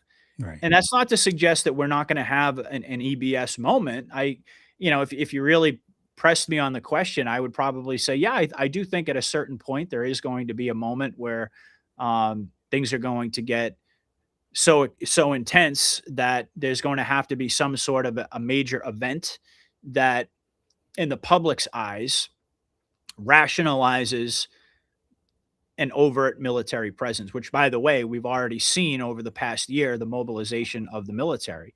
Yes. So do I think that it's going to take on some form along those lines? Probably, yeah. I Mm. would think so, that there's going to be some sort of a scare event or a series of events that are that warrant the emergency broadcast to go off. Mm. But again, it's speculation. Sure. It's Yeah. really hard to say one way or another. But I do think that those things, a scare necessary event, the emergency broadcast, the lifting of certain laws so special operations can be carried out Right. and mass arrests could take place. Public riots are being organized in large numbers to prevent the capture of senior individuals. All those things are embedded in the drop. So I would say that there's probably going to be some form of that, but it's anybody's guess in terms of what it's actually going to look like. Right. Well, I think I parallel your thought on this too. As the deeper that further we get into this, the more likely that that original idea of 24/7 for 10 days is not going to be like that. And at the same time, when we look at the YouTubes and the Rumbles and all these things that's going on, we seem to have virtually every information that we really needed to see about the horrible things has happened to our planet and to the human race. And so maybe that is part of it. All I know is that seems to be a way to get us involved. In other words, here's something that you need to pay attention to, bring it in, and so forth. And then, it gave you your path, it gave me my path, it gave so many of us our paths, and ultimately leads us to now really, I think, with full intentions and passion of how we're going to make humanity safe and thrive and inspire for the future, and not just go along with the program anymore. Yeah. Um, let me just land this last thing with you on the current events thing. What is your take on Rob Reiner? What happened there? Well, I think that there's a lot more to that story than meets the eye. Me too. I don't know if, which I think is probably relatively obvious, but it's interesting how that whole situation played out, in the sense that there are a lot of comms that were embedded in that story. Mhm. His son went to rehab 17 times. Uh, Right. that those 17s always jump right out at you. But in the aftermath, a lot of things have been resurfacing about old clips of I'm sure you've probably seen them, of the roasts that they did of Al Franken back in, Yes. I think it was in the early 2000s, of Rob Reiner, that was done by Al Franken Yes. in particular, Yeah. where he said that that his father basically raped him and Yeah. invited his friends to do likewise. So that's pretty interesting. The Mhm. fact that information is starting to come out, Right. more and more people are going to be exposed to it. Not necessarily the normies right away, but his wife apparently was a professional photographer. She took the famous picture of Trump that's on the Art of the Deal. Yes. His involvement in Proposition 10, I think it was back in the late 90s, was basically this initiative where I think they put like taxes on cigarettes or tobacco products, and they used that money ostensibly to fund like early childhood development programs, Mm. very young kids. Right. And so, in that context, when we start hearing about those things, once you're awake, you start to go, I mean, any sort of uh, seemingly benevolent program to help children out Mhm. that's being run by the elite, immediately we have to be suspect of that. We Right. also found out that the Obamas were supposed to go and see him the very day that this Yes. occurred. Yeah. So I see psyop written all over this thing. Mm. And uh, it's one of those situations, kind of like what I mentioned in a different context before, where you don't know exactly where they're going to go with it and what they're Mm. going to do with it, Mhm. but you certainly recognize that there are some some things in the narrative that's being put out there that seem to suggest that there's going to be more information to come along those lines. And Rob Reiner, I mean, he was like one of the most vicious people that were, in terms of his attacks on Trump. Yes. And then, of course, we also had Trump's Truth Social post that everybody freaked out about. Oh, my God, how could he possibly, say such horrible things about a guy who just got murdered? And so in the real world, I would agree with that. I don't think that the president of the United States, or really anybody of good conscience, would troll a person after they supposedly had their neck slit by their son. Right. So there's got to be something else going on, and Trump has doubled down on it, and he's basically said, yeah, the guy was he was a scumbag and so forth. Right. So I think that there's going to be a lot more information coming out about that. Do I speculate that his the son who supposedly committed the murders was probably treated in a similar way as Rob Reiner was as a kid, and maybe that had something to do with the fact that he ended up killing his parents? Right. It seems like that's a pretty good bet. Right. Yeah. But whether or not this actually, I mean, most of these events, when I hear about them, my default position is it's a psyop. Interesting. And it's not real. Right. They're using it. I mean, there are some events that are real. Don't get me wrong. I know it's not like I see everything that occurs and I just say, oh no, that's not real. That's fake. Right. I don't go that far. But when you see all of these different clues that are embedded in the story, then that causes we've all been trained along those lines to recognize those patterns and know that eventually that more is going to come out. So I think this is going to be a very interesting story as it unfolds. And it just so happened that it was the very week that the Epstein files are supposed to come out tomorrow. So there's also that. So I guess that's kind of where I'm at with it at this point. We'll have to wait and see what happens. But timing is impeccable, isn't it? Well, there's a couple of things that jumped out for me that one of them was when I was reading the story within the first 24 hours, somebody jumped in and made a comment. It says, well, hey, my buddy in Hollywood said that Rob did snuff films. And when I read that, it triggered a thought that somebody else told me this years ago. Okay. Right. Because I was in the business. So that wasn't alarming at all. That was just like, oh, right moment. So that's surprisingly that, in Hollywood, there's always, duality. I'm going to give the community this great gift. In the meantime, I'm going to go behind, the Playboy Mansion and do this. Okay. Yeah.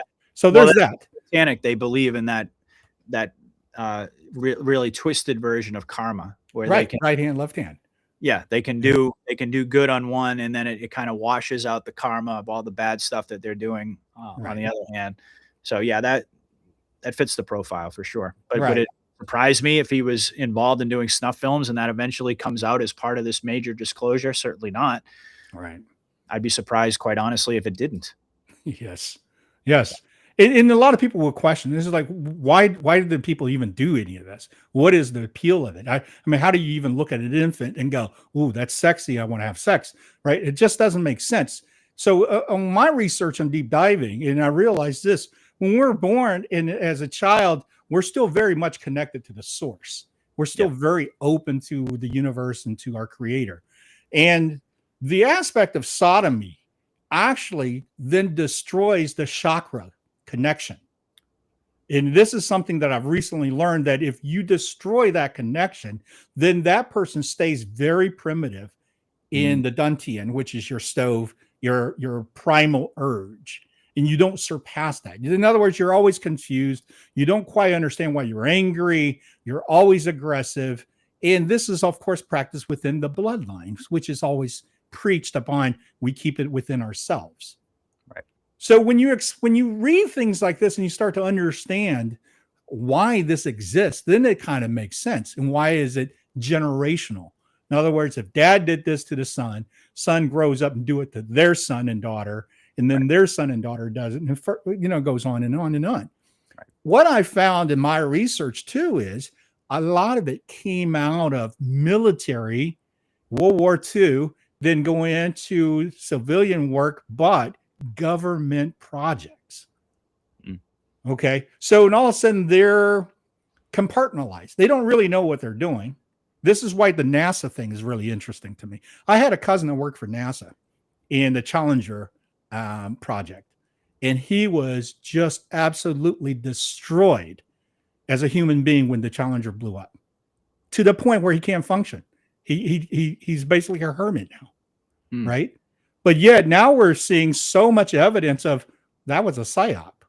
It didn't happen. Because seriously, why did everybody roll their television into elementary classes that particular day? Why did a school teacher have to be on this thing? So they can propaganda this, right? Right. And then when this, right, and the whole thing is programming, which is central to MK Ultra. It's all huge.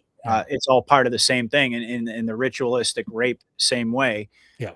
In terms of destroying that connection to the source, but it's also trauma-based programming. They traumatize at such a young age that they're basically they're stunted. They don't actually continue to grow. So with the Challenger, that makes perfect sense that they would do that. Yeah, because you notice there was no so-called grief counseling talked about after this. There was literally, it was like, oh, well, that was horrible. Roll the TV back into the audio visual room, and we're going to proceed with class.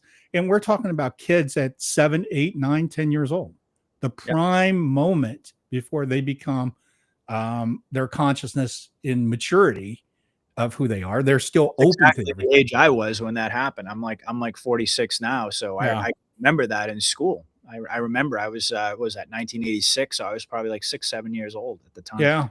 Yeah. And anybody tell you, how do you feel? That was horrible. No, back in those days, it really the whole concept of grief counseling and a lot of the stuff that you see go on today. I mean, it didn't exist back then. It was just kind of like you just dealt with stuff and you just moved on from it. Right. But yeah, I think that it's all part of the same basic paradigm that they continually engage in, and they do it. There's so many. I mean, we could do probably an entire show talking about how they've engaged in MK Ultra programming, but not on an individual basis, on a mass scale. They've been doing that. I mean, what's the basic goal of the enemy is to divide and conquer. So what's the best way to do that? And what's the best way to control people in terms of, the mind control? You keep them, there's basically 3 elements to it. You keep them sick, you keep them poor, and then you keep them, probably most importantly, you keep them in constant fear. Yeah. That's exactly the way that they have engineered the public. Right.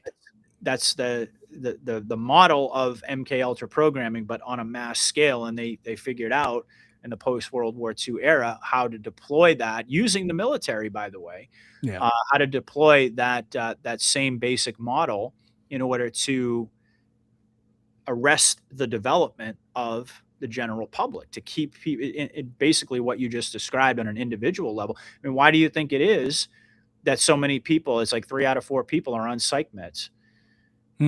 Yes.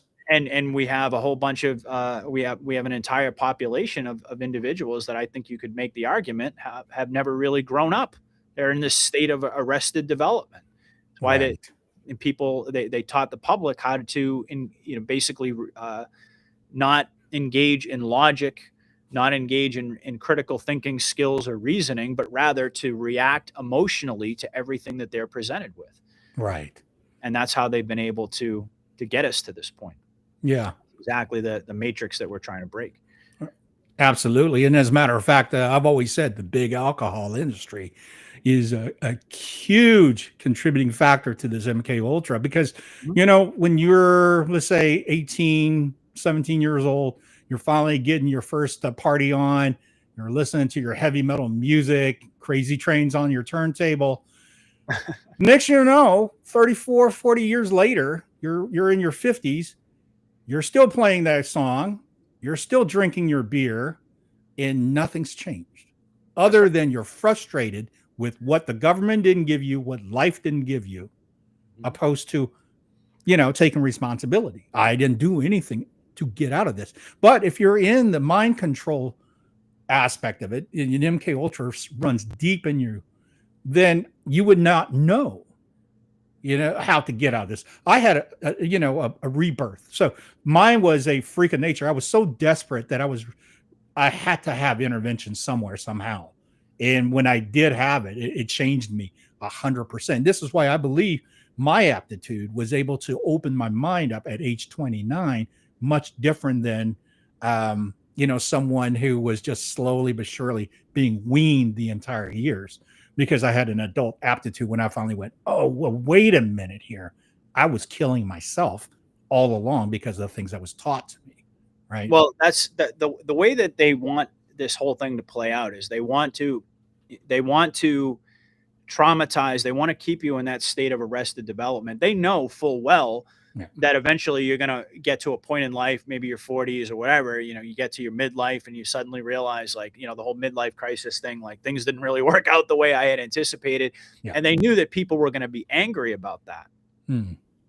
But it's key to make sure that they never knew who exactly to be angry at. Yeah. And that's how they've engaged in the divide and conquer. You see that then, so they point, depending on what demographic you fall into in society. Yeah. The system tells you it's those people over there who are responsible. Right. And, those people that you're pointing at, they're pointing at somebody else, or they're pointing back at you. That's the way they've engaged in it. They wanted to get us fighting with each other so that we never recognize the hidden hand that's actually doing it to all of us. Now, the difference between people like you and I and the general population is that we both had experiences in different forms. We all have our own stories, but we had experiences that very rapidly accelerated that process. See, most people, they go through their lives, and before they ever start to ask the important questions, they're already dead.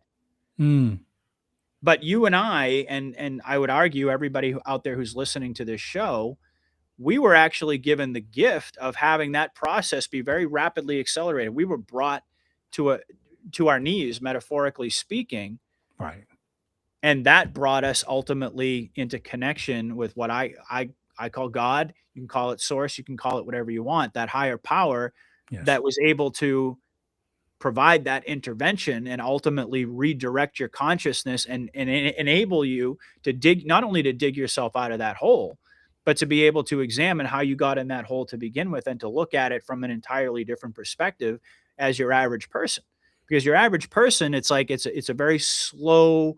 It's like they traumatize you. They keep you locked in this state of arrested development, and then they entertain you with all the bread and circus, and they wear you down. They use your energy so that they can make money off of you. That's where the whole matrix metaphor comes in, that they're basically using us as batteries to power their system, but keeping us ignorant.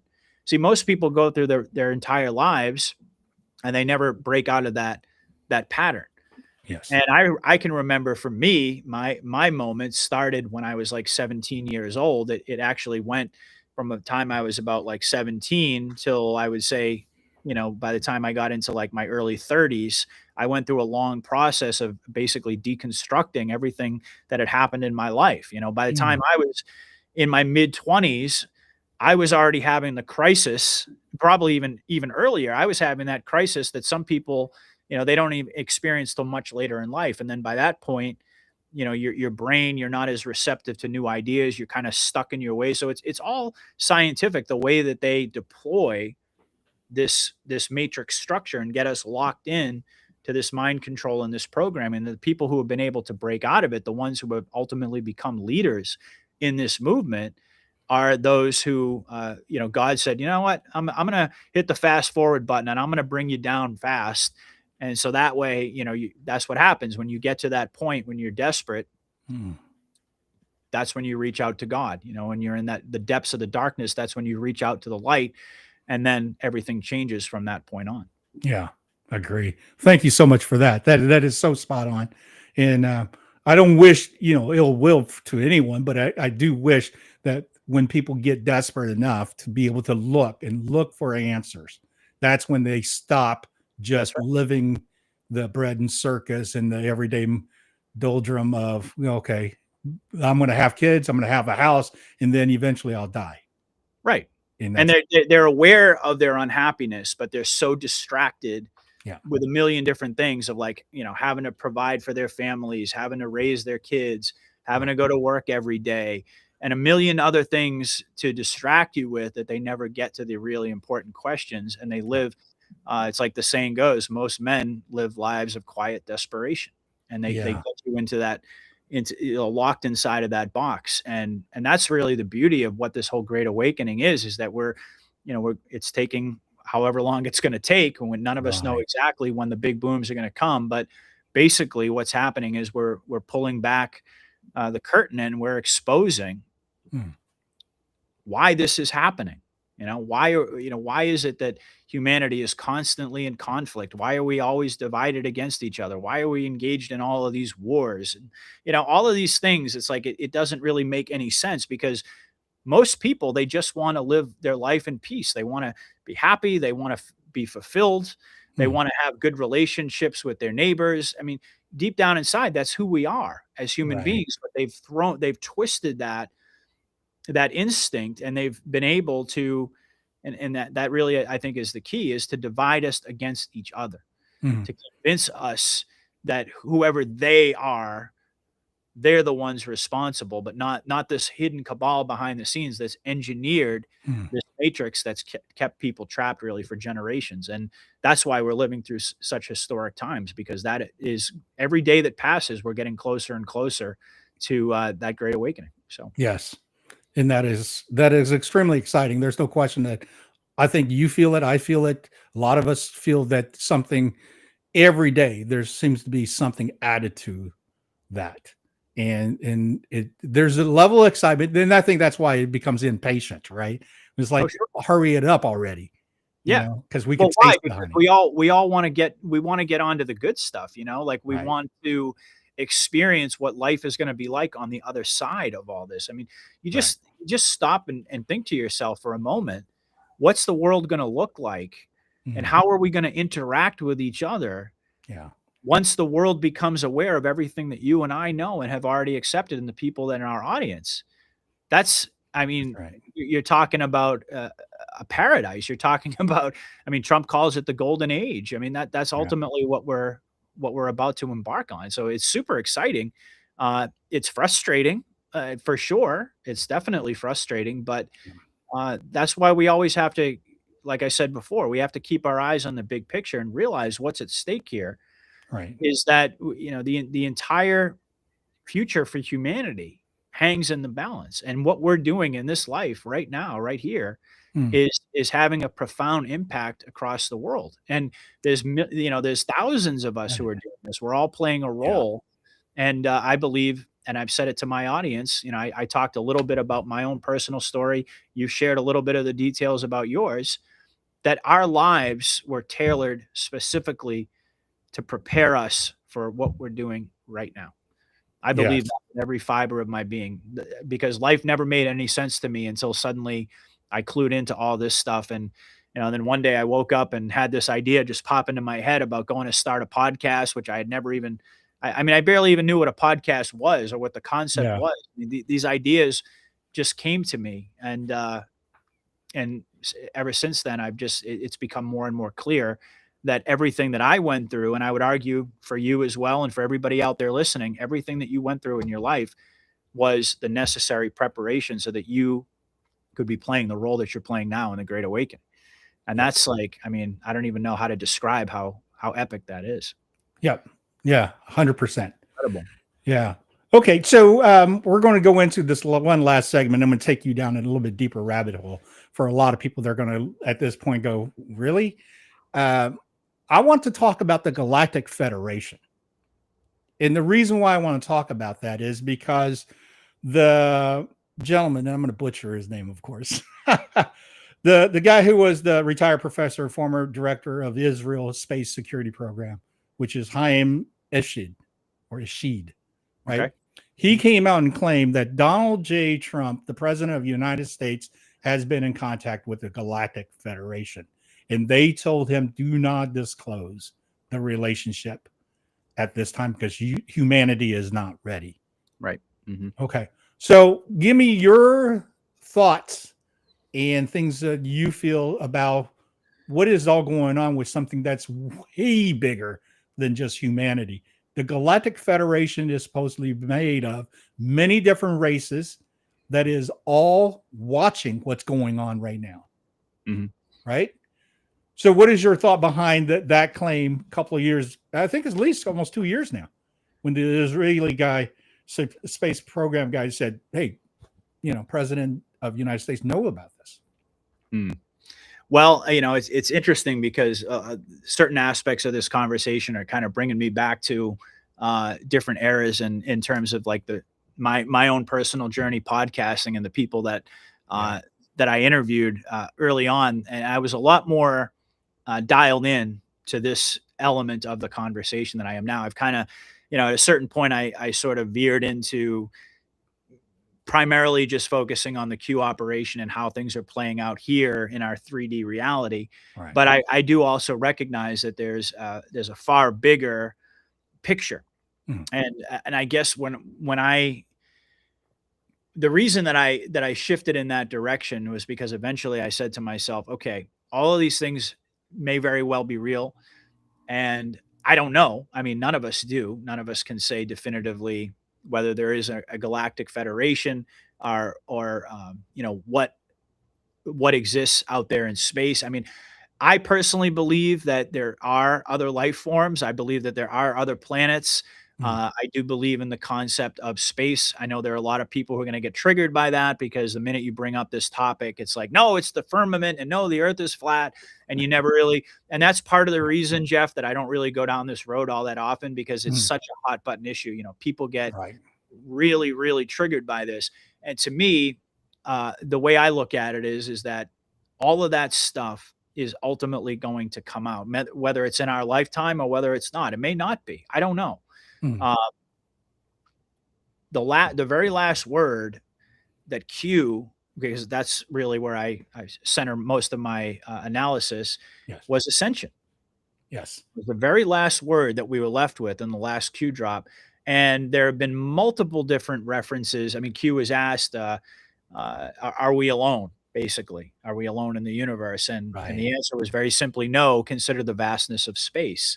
So I believe in all of these things, on all these concepts. But I guess where I ultimately arrived at was at a place of, okay, we first, one thing at a time, like we have to kind of, we're having a hard enough time here on Earth, on the surface of Earth, trying to wake people up to Epstein, let alone the Galactic Federation and all these other concepts that most people would just kind of, even at this point, they would just kind of roll their eyes and go, come on, man, Right.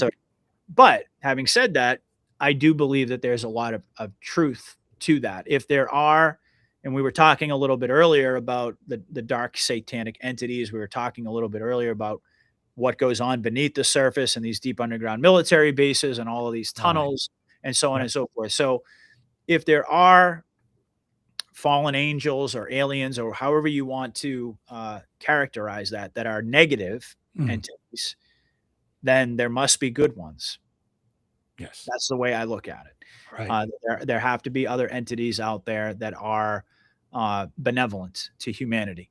And that has been the sort of the central idea behind that, is that that we're being assisted, that essentially we had the cabal had us exactly where they wanted us in the matrix. And there's conversations about, like the oh gosh, what's the term? The soul trap. You probably heard about the soul trap.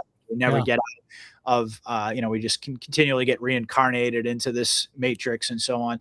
That they had us basically locked down to the point where even though there were good, well-meaning people, that we would never be able to break free of it, essentially, because the technology that they had, I mean, we basically were locked inside of a prison. So the only way to get us out of the prison would be to have some friends who can assist us, who have far superior, technology that we can't even begin to imagine, that have benevolent feelings toward and a goodwill toward humanity and wanted to see us break free Mhm. of this evil. So, depending on how you look at it, I mean, some people they just they limit their perspective to the biblical one. Other people have a much broader perspective on it. I guess to give you my answer is that I'm open to it.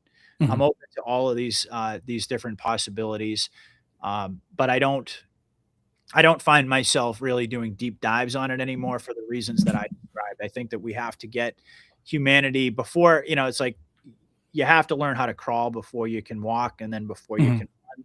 And given everything that we've talked about tonight, just in terms of the mindset of humanity, the mind control, Mhm. we have such a difficult time just telling people, getting people to accept the truth that they can actually see and perceive versus things that they can't see. Eventually, I think that's going to be a part of this great awakening experience. Mhm. What form it's going to take, I don't know. Certainly, there's been a lot of talk about Three Eye Atlas. There's been a lot of talk about Yes. the UFOs. I mean, we remember the whole drone mania thing that was going on. Yes. So, and there are multiple different examples along the way where we've had our attention drawn to the galactics, if you will, Mhm. some other life forms that are out there. Do I believe that they exist? Yes. Do I think that there's a very strong likelihood, if not a certainty, that we're being assisted in some ways? I would say yes, I do believe that. Mhm. And I went down this rabbit hole because of when I first got involved in anything that was different than what we see in the third density here was when I was about 10 years old. My dad showed me the movie Chariots of the Gods from Eric Van Doniken, Ancient Aliens and so forth, Nazca lines and all that.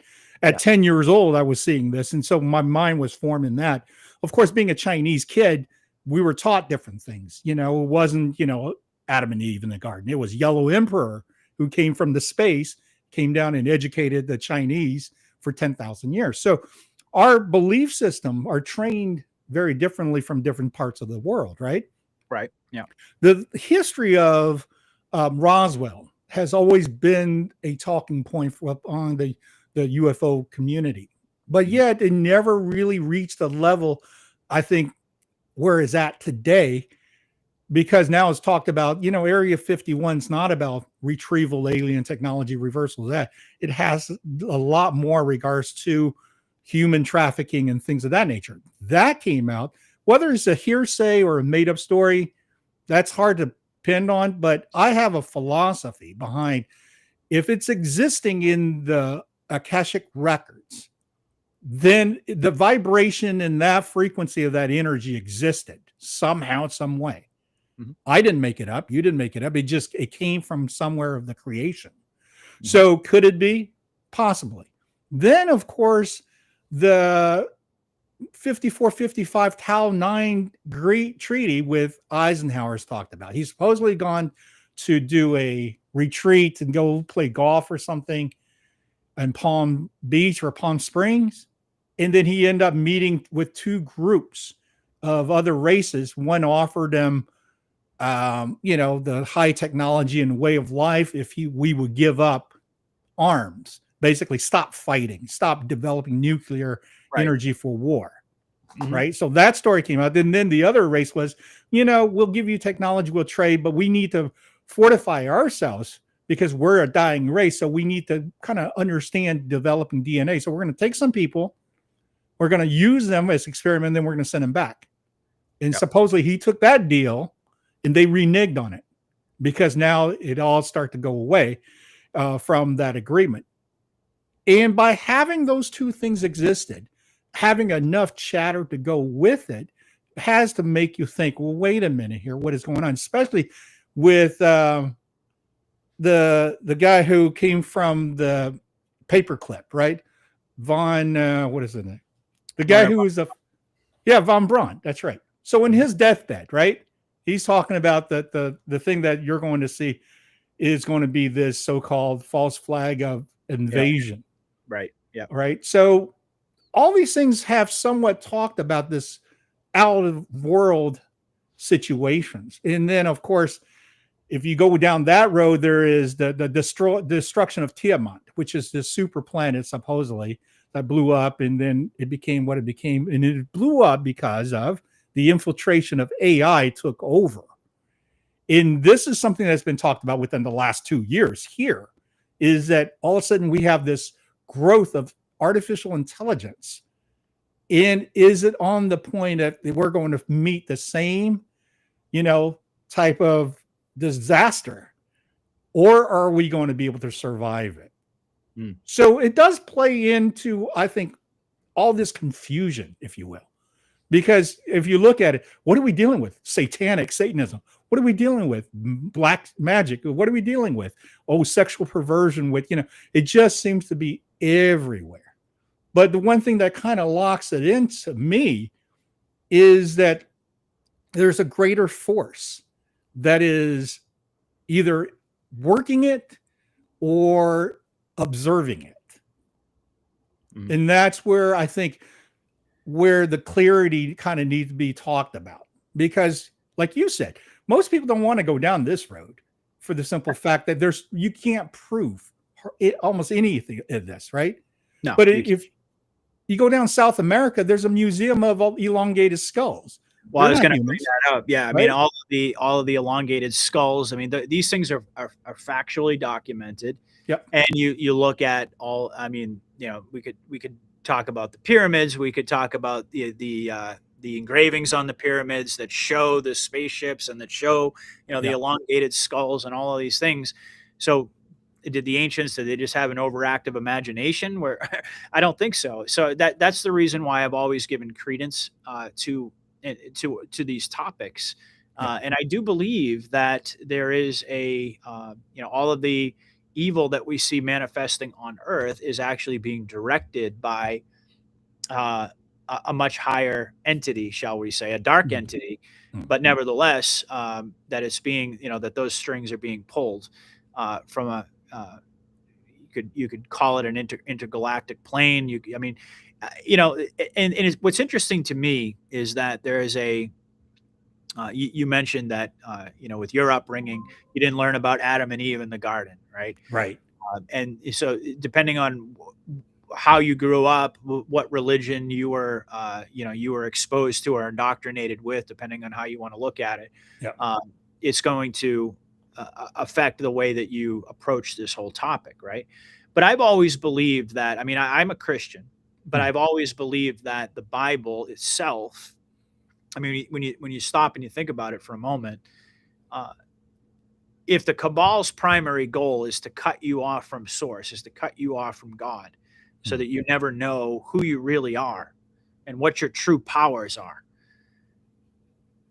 they would do everything that they could to try to corrupt God's word, to try to change things in the Bible, or to try to change things in really any of the holy texts, quote unquote, that exist around the world. And there's a lot of parallels between those different stories. The way that they're explained in the Bible, it's the fallen angels, that like Satan and his angels were cast out of heaven and they came down to earth and so forth. And the way that I've had that described to me by a lot of different individuals that I've spoken to is that, it's basically a story that represents a concept that's actually a lot more complicated than that, that these were, interdimensional beings that came to earth. Did they get cast out of heaven? Did they arrive here in a spaceship? Where did they come from? I don't know. Nobody knows the answers to these questions. That's the difficult aspect of this, is like there's no tangible receipts where you can point to and you can say, well, you can certainly through logical inference, through all of the historical artifacts and things that do exist and have been documented, right, can very clearly lead you to that conclusion that we're not alone in the universe and there's a lot more to our reality than we're aware of. But there are a lot of very interesting parallels, I find, between the religious teachings and some of the more esoteric takes, what you've just described about, the intergalactic federation, and these interdimensional beings that came here to Earth Mhm. and that have ultimately been controlling humanity for millennia at this point. So I Yeah. think it's a fascinating topic. I don't know if you've ever reached out to Gene Decode. He'd be a great guest for you to have on because he can really Yeah. go deep with this stuff. I know Carrie Cassidy is another one. Right. She and I used to work together quite a bit. Like I said, I've kind of moved off in a different direction. It's not because I don't see the value in that line of discussion, but I think my focal point is just kind of shifted more to, all right, well, let's deal with these set of problems first, and then eventually when we can get people to accept the realities that are I mean, to me, self-evident, but once we can open people's eyes to the realities of the things that are actually going on, that they never thought were possible or could believe, then that opens up the door to these much larger conversations. Right. Yeah. So that's Well, where I wanted to bring that up because I remember you talking to Carrie and I remember you doing Gene decodes and so forth. As a matter of fact, through and I still you, have great respect for them. yeah, Don't get me wrong. I do. I have great respect for them, and I learned a tremendous amount yeah, from both of them. But it's not something that I've really I've dedicated a lot of time and research right, into. I would say probably in the last couple of years, anyway. right. No, I understand fully. As a matter of fact, because there's so much going on Right. in what we're dealing with in the geopolitical, especially with just America. That's Yep. really it. And this is where I fully appreciate what you bring in regards to the clearer picture, the mindset to our everyday lives. My big concern, of course, is that are we only looking at one small source of the problem, right? This is where I ask that question: are we fighting humans or are we fighting something else?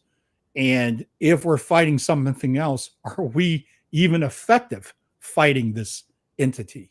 Well, We, that's a great point because I think that if we're ever going to be effective, first of all, I do believe that we are fighting something that's not flesh and blood. Even the Bible tells us, our struggle is not against flesh and blood; it's against these dark, evil entities, however you want to right. characterize them, right? Yeah, yeah. But if we're ever going to be effective, then we have to unify first. Humanity has Mm, to be unified before we can ever even begin mm, to, at least, and this is just my opinion, it's kind of like putting the cart ahead of the horse. Like if we're still at a place where we can't even get humanity to wake up to the things that we see and can actually point to and basically have proof of, mhm, then we're not in a position where we can be able to tackle bigger problems. In other words, like, so we can have these types of conversations. There's nothing wrong with. I think there's actually a lot of value in having these conversations, but mm, that's the thing is we're so far ahead of the curve. mm, And I think that at a certain point, what I decided to do is like I say, okay, like it's been part of my overall education mm. throughout this process because that's the way I look at it. Quite frankly, is I feel Yes. like my role as a podcaster is to just like, and I framed it this way. Once I started getting followers, I was like, listen, guys, I'm just taking you along the ride with me on my journey, and wherever it takes me, that's I'm just gonna bring you along for the ride. But I'm still very much a student, so all of these things have been a part of my overall understanding about the realities of the world and even beyond Mm, this world. Um, and I think they're absolutely vital as a part of the conversation, mhm, but I do think that unity is absolutely a prerequisite in order for us to, and it also gets tied into the larger conversation about the galactics, the Galactic Federation and so forth. mm. Why have they not directly intervened? Why haven't they made their presence known to humanity? Right? And there are laws that govern those things. Like humanity has to arrive at a certain level of consciousness first Mhm. before we're able to go to that next level, before we can really ascend. The way I look at it is that we have to come together as one species. Now, Right. we're always going to have our differences, but before we actually unify, we're not ready to engage in those next levels of our own ascension and our journey, really collectively as human beings. And the galactics are not coming in and just basically fixing everything for us and making it obvious for us, because it's almost like what I described with the normies. Like Mm. their awakening has to be at least somewhat organic. Like they have to, like we're pulling the strings, the white hats are pulling the strings behind the scenes. But ultimately, it's like the saying goes, you can lead a horse to water, but you can't make it drink. So Yeah. eventually there has to be that willingness on behalf of humanity to engage in these larger conversations, but we're not able to do that given where we're at now. Now, in a few years from now, do I think that might be a very different conversation? Absolutely. Do I hope that at some point in both of our lifetimes that we're going to see disclosure on this front, Mm. or we're going to be introduced to perhaps our neighbors on other planets and things along those lines? I certainly hope so. It's definitely a possibility, but again, I think, and it's interesting because I never really quite thought about it, why I made this pivot. But I do believe that the way I look at it is in order of priorities. It's not that I disagree with you in saying that, Mm. maybe we're fighting the wrong fight. I think there's a lot of truth to that, because there are elements of it that are necessary in order for humanity to ascend. But it's almost like we have to go through those, we have to like take one rung on the ladder at a time. And I Mm. just don't see any way to realistically to introduce humanity to these much larger concepts before, uh, for lack of a better term, we get our shit together here in the 3D Yeah. realm. You know what I mean? Yes. Yes. As a matter of fact, I think you'd hit the nail on the head quite a bit. So, for those people who are still on that fence, but getting frustrated, or even maybe just saying, I just don't care anymore, what is the word of wisdom that you can share with the folks that's in that mindset? By saying they don't care anymore. Yeah. Because again, we humans have a really short attention spans. That's why sports is so enticing, right? Action movies are enticing, And the fact remains that, if something that takes development, takes nurturing and mastering, most folks give up. And the reason why I say that is I do things.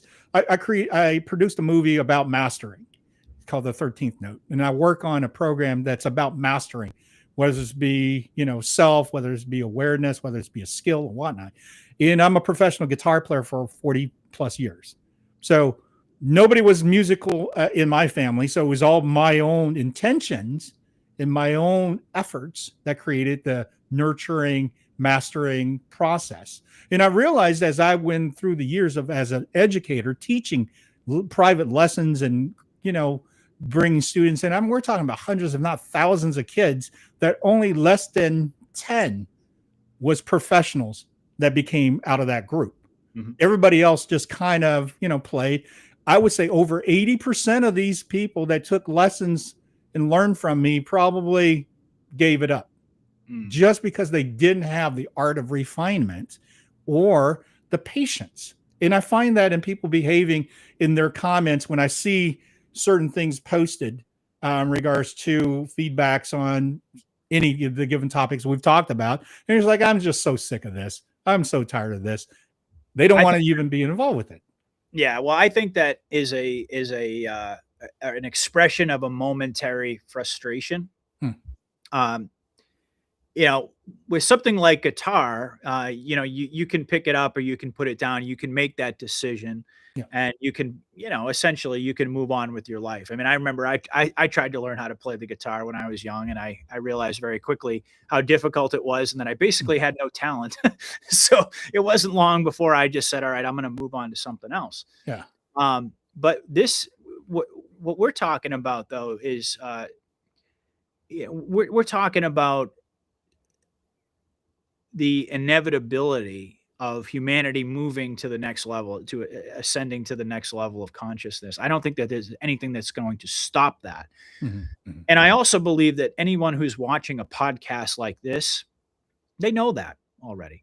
Once you get to a certain level of awakening, there's really nowhere else to go except to continue on that journey And people just get frustrated and they'll say, "Oh, I don't care about this anymore. I'm giving up on this," or whatever. And I've seen that happen a bunch on my channel as well. And then inevitably, what ends up happening is people come back because there's nowhere else to go. Like, this is it. Yeah. This is the struggle that is. I mean, it's taken us all this time throughout human history to arrive at this point. That's why Mhm. we say nothing can stop what's coming. So Right. I don't think that, quite frankly, yeah, sure, people can get frustrated. I've gotten frustrated along the way. I've Mhm. questioned things along the way. I'm only human, just like everybody else. I have Right. my moments. I have days where I wake up and I think to myself, probably the best thing that I could do today is just not look at anything, not look at social media, not pay Yeah. attention to the news, not do any. And to be honest with you, I might make it a couple of hours into the day and I'm drawn to it again. Yeah. So I Yeah. think that's really that's the way that I interpret that. I take that with a grain of salt. You know, people we're all dealing with our own personal life struggles as all of this is going on. Mhm. We get tired, we get frustrated, maybe even go through periods where we're a little bit black pilled about the whole process.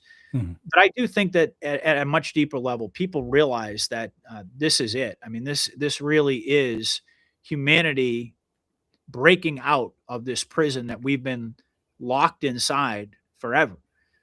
And this Yeah. is a truly historic moment. So I don't think anybody ultimately is going anywhere. I think people might take a little break. And actually, I urge people to do that. I say, you know, if you get into that point where you're just exhausted and you have that level of fatigue and Mhm. everything's starting to look dark, Yeah.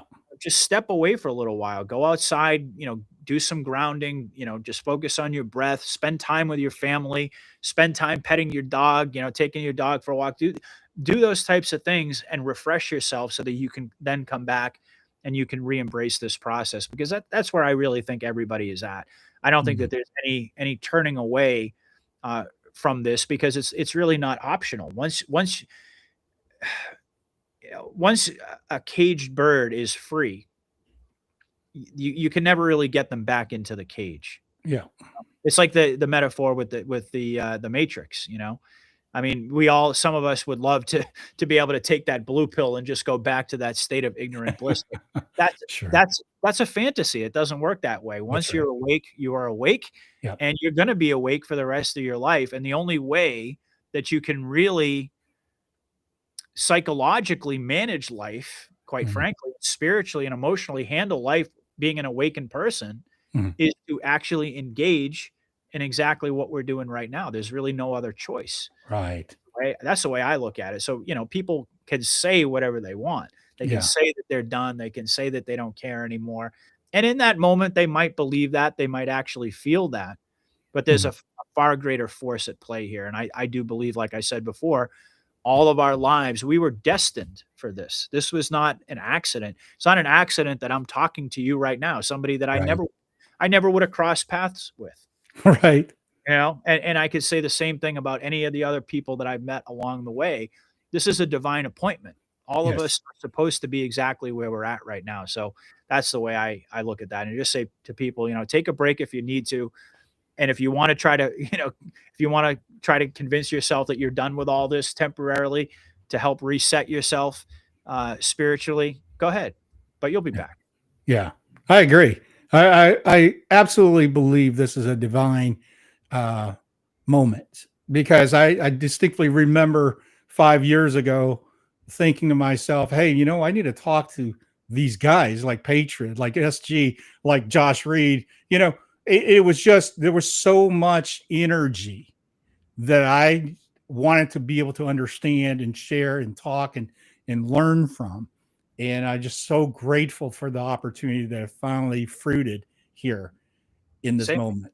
same here, man. And that's why, you know, it's always such an honor to be invited onto somebody else's platform because I know, you know, I know what it's like to have a platform and to be able to experience that honor myself of bringing people on that I respect to have conversations that are going to open up people's eyes or, you know, to help reinforce what they've already learned, you know, and I think at this stage of the game, it's sort of a, it's both, you know, we're Mhm. still learning and the audience out there is still, you know, there's lots of people who are still new, who are coming on board. That's the other thing I have to remind myself. I get new people Right. all the time.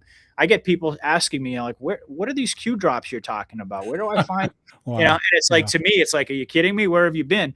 Yeah. But that, people, so we're still educating people, but I think at this stage of the game, even more Mm. importantly, we're reinforcing what it is that we're here to do and why we're here. And to make sure, I guess in a sense, the way I look at it is to be a force of optimism and positivity throughout this whole process. Because, like you mentioned earlier, I mean, there's so many. You go online, there's just so much blackpilling and so much negativity and so much Yes. dooming and glooming that I believe that anons, uh, that's that's the primary reason that we're here right now, is to help guide people through this process. Yeah. And in so doing, so that they can then pass on all of that when the time comes, which I don't think is very far off. They're going to be in a position to be able to guide their loved ones and the people around them through this process. It's kind of like we're a bridge, we're helping Right. people cross over into this, this new evolution of human consciousness that we're very, very rapidly approaching. So, Yeah. Amen to that. yeah. So, on a chaotic moments, what do you do to center yourself? Well, I'll tell you. I mean, I have a family. I have a Mhm. couple of kids, and so my life is very busy. I still have a full-time job, and Mm. so I wish I could actually podcast more than I can. But when I need to, quite honestly, I've learned that the best way for me to bring myself back to a place of balance is to separate myself for a little while from all the chaos.